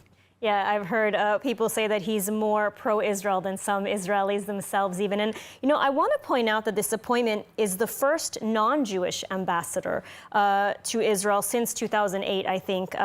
And Governor Huckabee is an evangelical Christian and, as you said, a true supporter of Israel. You know, as the whole evangelical community has been, especially since October 7th, what does this appointment mean, do you think, for the evangelical community as well and for the ties with Israel? It's a really interesting appointment that so many ambassadors have been Jewish over the last number of cycles. And the choice of an evangelical ambassador to Israel really reflects the change in the dynamic. It used to be that the main support for Israel was coming from the Jewish community.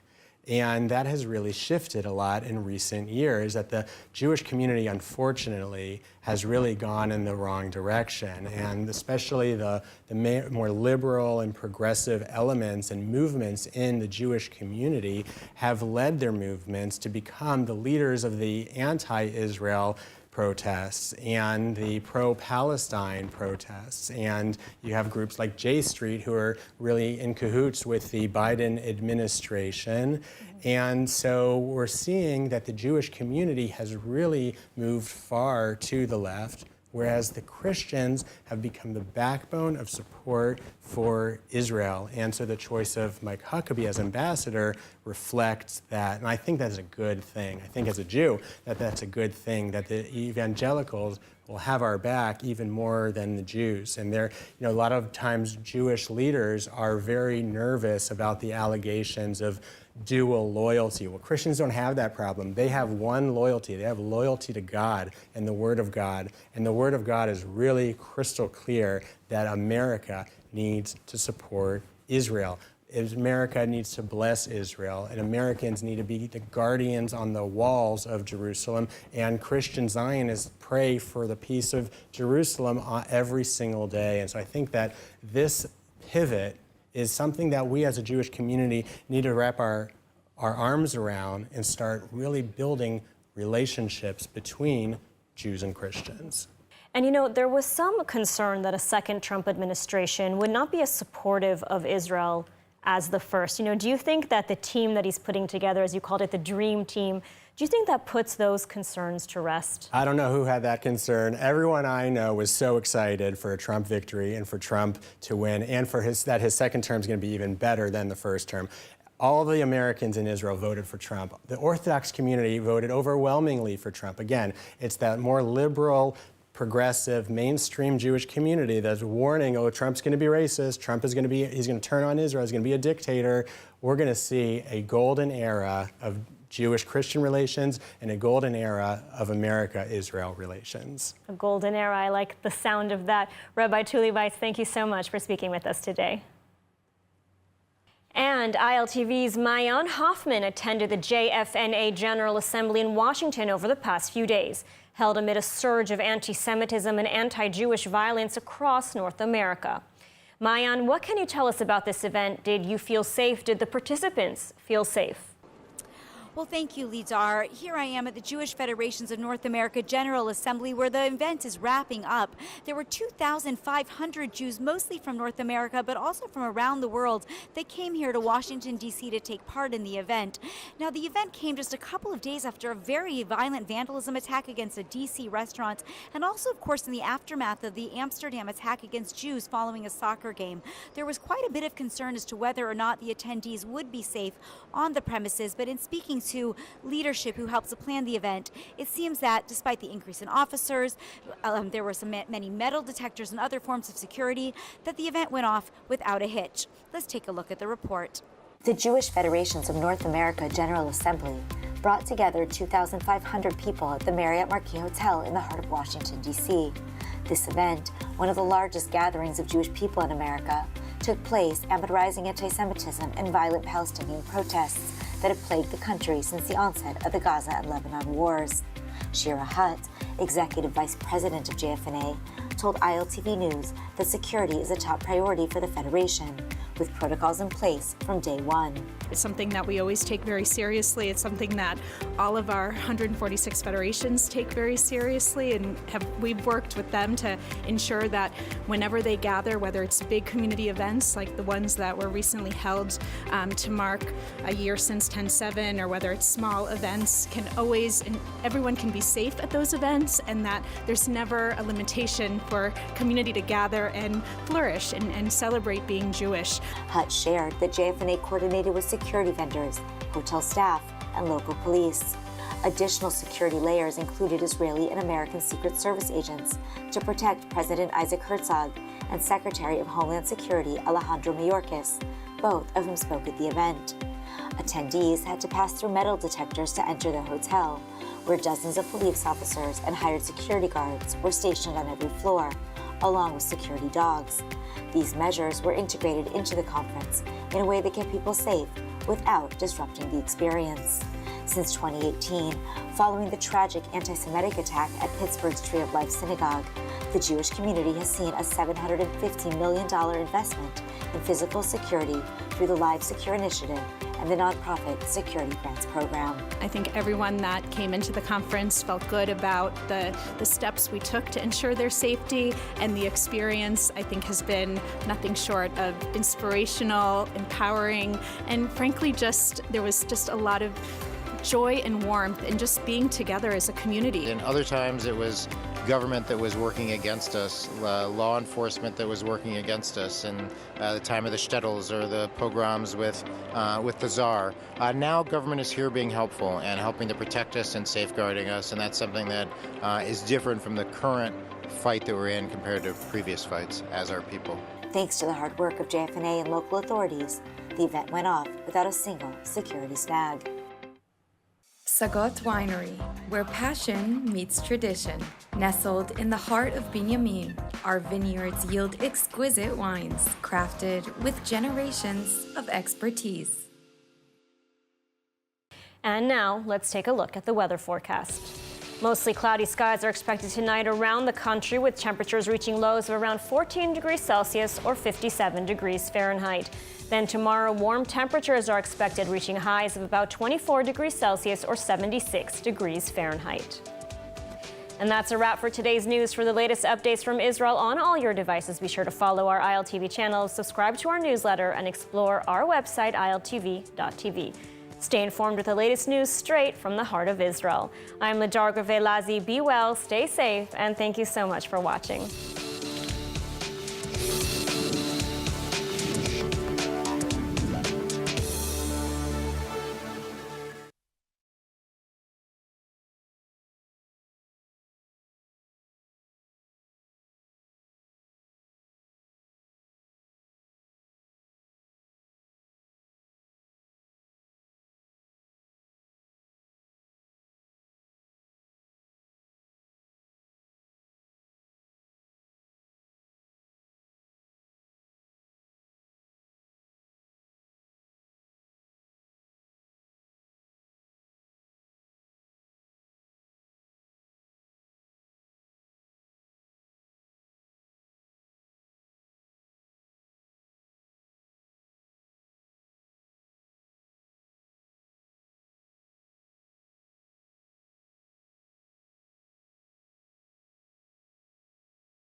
Justin Welby crowned a new king, and as Archbishop of Canterbury, he presided over the immense influence of the Church of England in British life as well as Anglicans in Canada.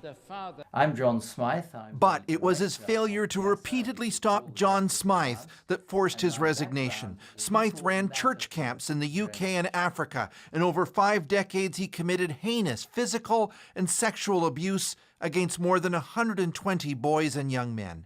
Basically caned me so many times that I thought I was going to die. A report released last week concluded it was at least partly Welby's fault Smythe wasn't stopped, that when he became Archbishop in 2013, there was enough evidence to take to police, but he did not. I did not ensure that this was pursued as energetically, as remorselessly as it should have been. Welby attempted damage control with an apology, but the pressure to quit grew. It's very hard for the church, as the nationally established church, to continue to have a moral voice in any way, shape or form in our nation when we cannot get our own house in order. In 2022, Welby was in Canada to deliver an earlier apology for what he called the terrible crime of church-run residential schools. Well, forgive me. But this church critic says apologies without change are meaningless. It's been sheer hypocrisy over the last few years. And I hope now somebody will sit back and look at this and say that we need to start afresh with how we deal with protecting the vulnerable in our church. John Smythe died in 2018 without ever being brought to justice. In a statement on his resignation, Justin Welby said he felt shame at failing to safeguard the vulnerable. Chris Brown, CBC News, London. They failed that baby. They didn't protect her or the mom. The family of an Independence baby who died in an apartment where a police officer opened fire have lots of questions tonight. Independence police have not said directly whether the baby was killed by police, but they are saying an officer-involved shooting resulted in the deaths of a woman and child. I'm Lauren Halifax. And I'm Kevin Barry. Now the family is talking for the first time about that incident that the Independence police chief acknowledged has torn a family apart. Fox 4's Dave DeMarco has been following this story since the day it happened. So Dave, you spoke to someone who was inside the apartment on that day.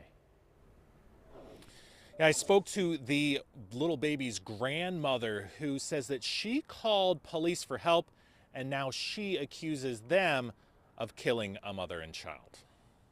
According to family, Missouri's Division of Family Services were notified about a baby's living situation shortly after she was born. My mom wanted to be there during the whole time to help take care of Destiny because she knew that they both had mental health issues. 2.5-month-old Destiny's grandmother went to Oval Spring Apartments Thursday to try to see her grandchild after talking with her son, but it led to a physical confrontation with the baby's mother.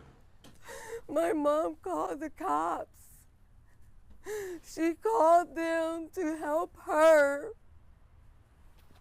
And of course she's gonna press charges. She just got beat up. According to family, they've been told by the baby's father the police officer was telling the mother not to move the baby's head the way she was.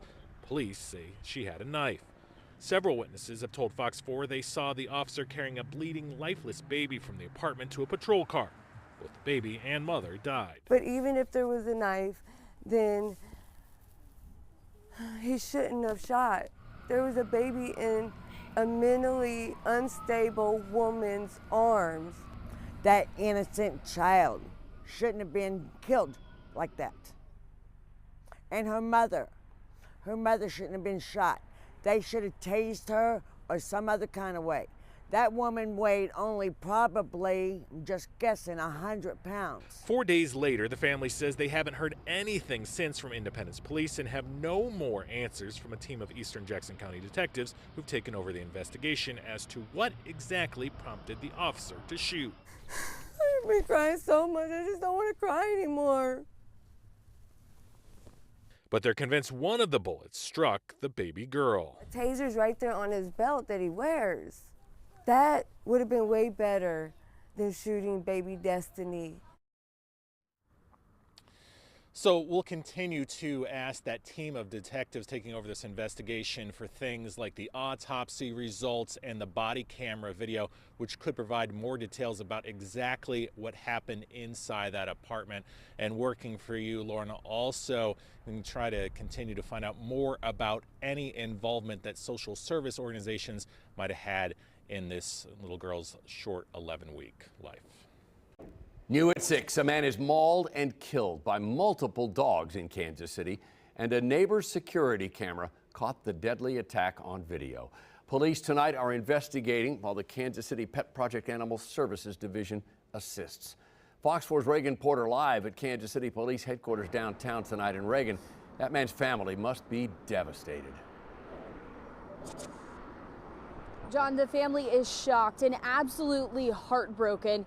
They tell me the dog bit the man, multiple dogs. They bit the man 300 times.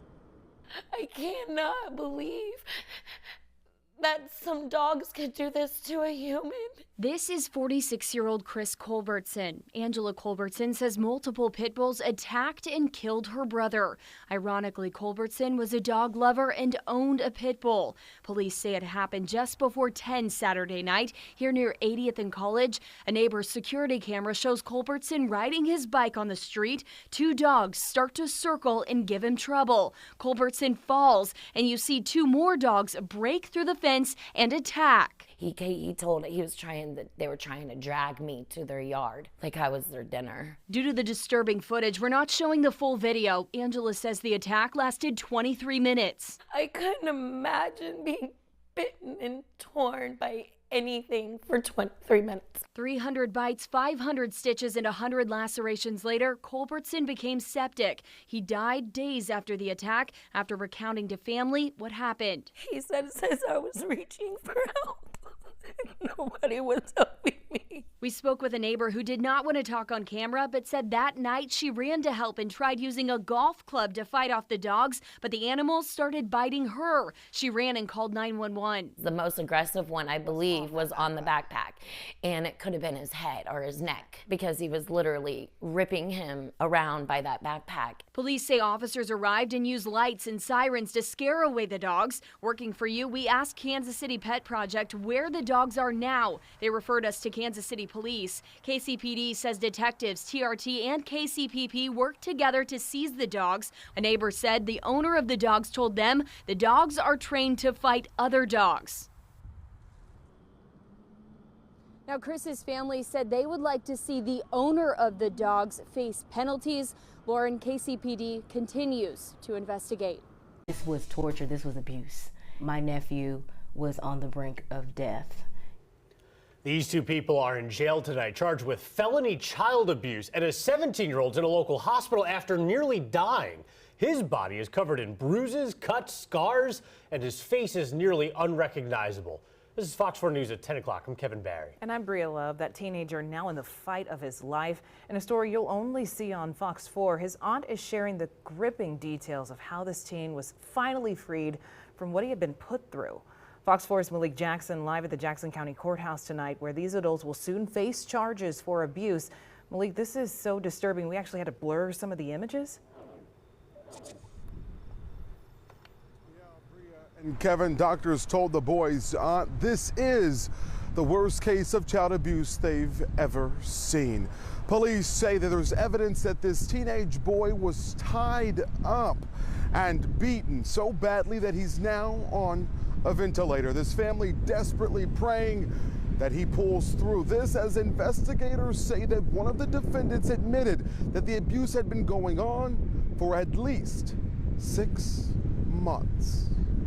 If people were to see my nephew in person, you would have to be inhumane not to cry. And just viewing his body, it did not look like that of someone who's living. James Griffin and Penny Woods now charged with abuse or neglect of a child, causing serious emotional or physical injury. These crimes said to have taken place at this Raytown home.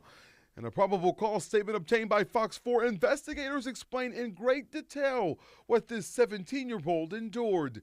He showed up to the hospital Friday, his body covered in cuts, bruises, and abrasions, one of his ears nearly swollen shut due to an infection. He was missing nearly all of his teeth. Doctors noticed the teen had an altered mental state. He was malnourished, was suffering from hypothermia, a fracture in his spine, second-degree burns to his forehead. Fluid had built up in his lungs. He showed signs that he had been tied up at some point, and his shoulder blades in such bad shape that doctors told police they had only seen that in high-trauma cases, such as a high-speed car crash. And you look on the news and you see that happen to people outside in these other cities, and you're like, man, that wouldn't happen in Kansas City. I just think of these two criminals. They're disgusting, despicable people. Now, to be clear, these two people are not these teens' parents. The reason that they took custody of him and his sister was because their mother was dealing with an addiction problem. Both Penny Woods and James will be back in court on June 12th for a bond review hearing. The prosecutor's office here in Jackson County says more charges are possible. As for this teenager, he is still in the hospital, but he's slowly turning the corner. Today, he spoke his first words since being in the hospital, and he will celebrate his 18th birthday next week. As for his sister, she's currently with Dee Porter, her aunt, and she is doing the very best that she can. Malik, such a hard story to hear, so you can imagine how that aunt feels about her nephew. Malik Jackson live for us tonight. Malik, thank you. From the station that's working for you, you're watching Fox 4 News at 9. That's unfortunate. That's not how you should probably make your money. A woman set to enter a plea on 11 counts of theft and robbery tonight faces even more charges. In fact, that woman is alleged to be part of a serial shoplifting ring and has faced charges in 4 counties across 2 states. I'm John Holt. And I'm Bria Love. Now, the 3 warrants issued just yesterday bar Asia Marshall from stepping foot anywhere near Country Club Plaza. Fox 4's Dave DeMarco spent the day going through police reports. He's live at the plaza tonight. So, Dave, we know it's mostly perfume, but how much is Marshall and a group of other women accused of stealing? Well, that teenager is accused of stealing almost $67,000 worth of merchandise over a 7-month period, and pretty much all of these reports here read the same. We saw it in Johnson County last year, where a group of women stole thousands of dollars worth of merchandise, and at Country Club Plaza, where a Good Samaritan who tried to stop shoplifters was met with a gun. But going through charging documents of just one accused shoplifter in an alleged ring, you can see how quickly these organized retail thefts add up. We found Asia Marshall charged in 25 different thefts between May and December of last year. According to charging documents and 6 different warrants filed in Johnson County, Kansas, and Platte, Clay, and Jackson County, Missouri, Marshall and other unnamed women began May 20th of 2023 stealing more than $6,000 worth of flat irons and fragrances from a pair of Northland Ulta beauty stores. She's also accused of shoplifting from a Kansas City Nike store before being arrested a week later in Overland Park. But instead of appearing in court, court documents show that day she was instead at the Sephora on the plaza stealing 26 fragrance items. Crimes picked up in September and October at Victoria's Secret, Bath & Body Works, and a Zona Rosa area Sephora, where she's accused of stealing $6,600 in a single theft. In some of the thefts, nearly 250 items were reported stolen. It's just not a necessity, and of course it's wrong to steal. So after a Platte County assault in November and reported robbery at the Zona Rosa Bath & Body Works in December, where an employee was punched, Marshall was arrested in January. She hid under a blanket, telling officers she was 13. But in March, she pleaded to a single count of theft, receiving probation and a suspended sentence. Jackson County would file warrants for her arrest the very next day. We added up all the thefts she's accused of. They total $66,728. This time, the latest warrants came a day before her scheduled hearing. They say Marshall isn't allowed near any Nike, Bath & Body Works, or Sephora, or the Plaza. Outside the store today, we saw police, security, and a mobile security camera in place, apparently ready for anyone else hoping to commit organized retail theft. Seems like there are some steps they're trying to take. Hopefully it's as successful as I hope it's going to be. So Marshall's hearing in Platte County is now rescheduled for August 8th, so exactly 1 week from now.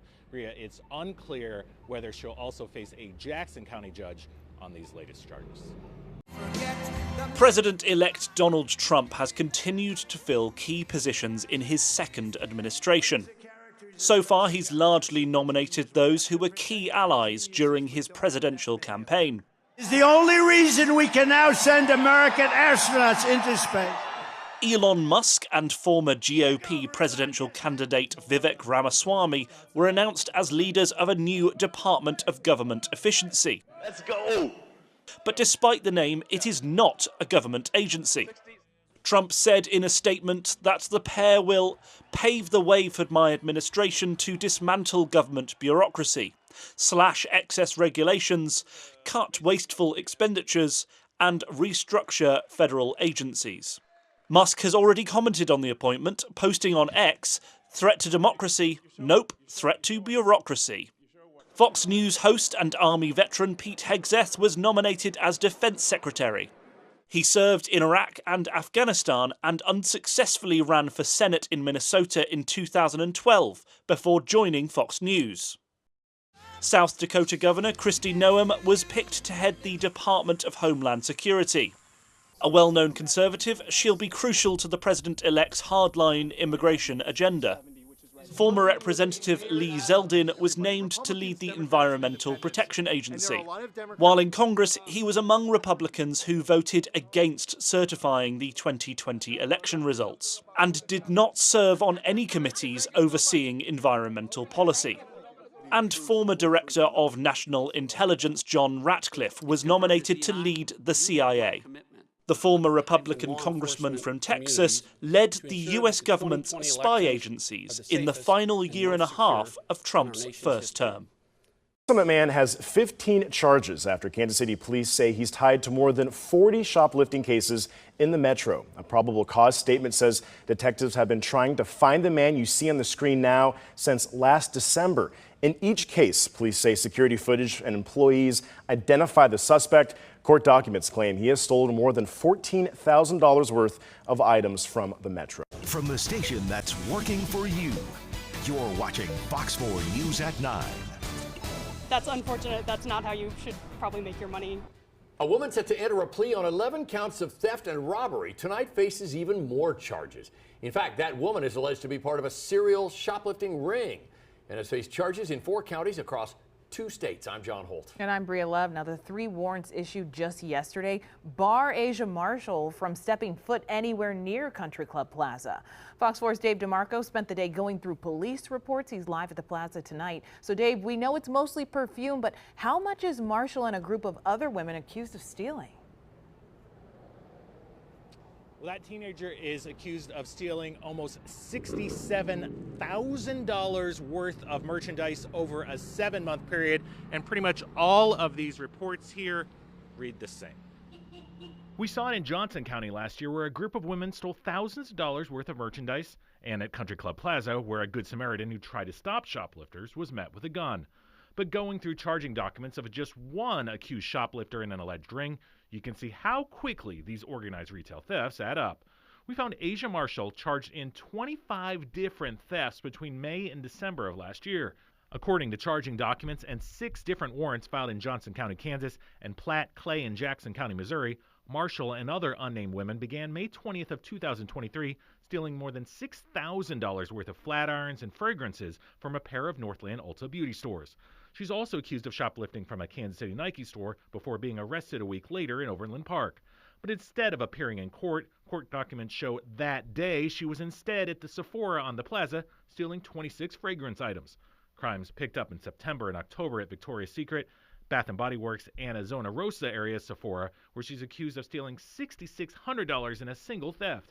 In some of the thefts, nearly 250 items were reported stolen. It's just not a necessity, and of course it's wrong to steal, so. After a Platte County assault in November and reported robbery at the Zona Rosa Bath & Body Works in December, where an employee was punched, Marshall was arrested in January. She hid under a blanket, telling officers she was 13.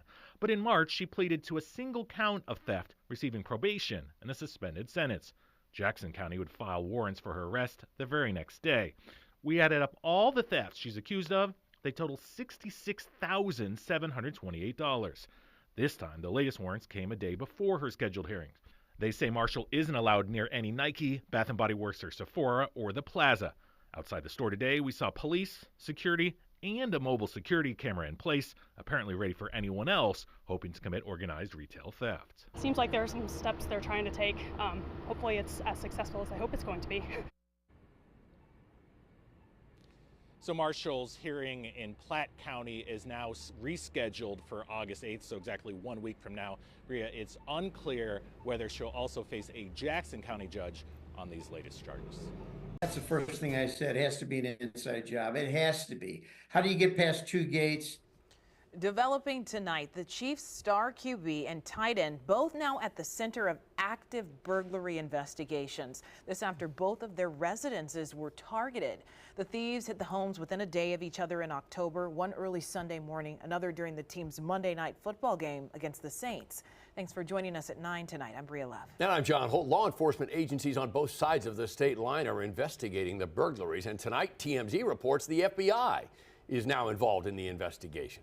Fox 4's Malik Jackson has been looking into all of this. Here to break down what we know so far. Malik. Yeah, John and Bria, Fox 4 began asking questions in both of these cases weeks ago, but getting information has been anything but easy, but we've been able to piece together quite a bit. Let's start off with quarterback Patrick Mahomes. Mahomes lives in Cass County in a gated community in what is called the village of Loch Lloyd. Everyone passes through one gate for the village, but for Mahomes' house, you go through 2 gates. Cass County deputies say this burglary happened Sunday, October 6th. Fox 4 has independently confirmed a bodyguard of the Mahomes' family called police. The report showed no forced entry. Police would not indicate whether anyone was at home at the time this was all going down.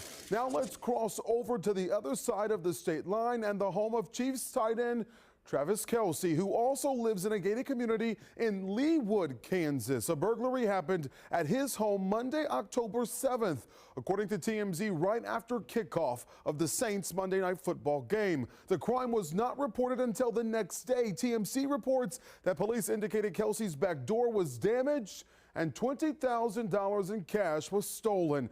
After the game, sources say Travis Kelce and Taylor Swift stayed at a downtown hotel. Fox 4 spoke with a security expert, Mike Barberi, who currently runs a company that specializes in details for high-profile clients. And he says in his mind, what has happened here is clear as day. Sounds to me like an inside job. It also sounds to me like a group of people may be participating in these high-end burglaries. They are obviously, pretty smart, and we always think criminals are dumb, but they're not. So these guys are pretty sharp, We don't know what was stolen from Mahomes' house, but Barberi says because of the high-profile nature of this case, law enforcement will do their best to keep a lot of this evidence under wraps. Now, as far as whether this is an isolated case, it is unclear, but Barberi says in his eyes, these are connected. What we don't know based off of this reporting is what we do know, based off of this reporting is that all of these agencies are working together to track down who could be responsible. Bria. Malik Jackson in studio tonight. Malik, thank you.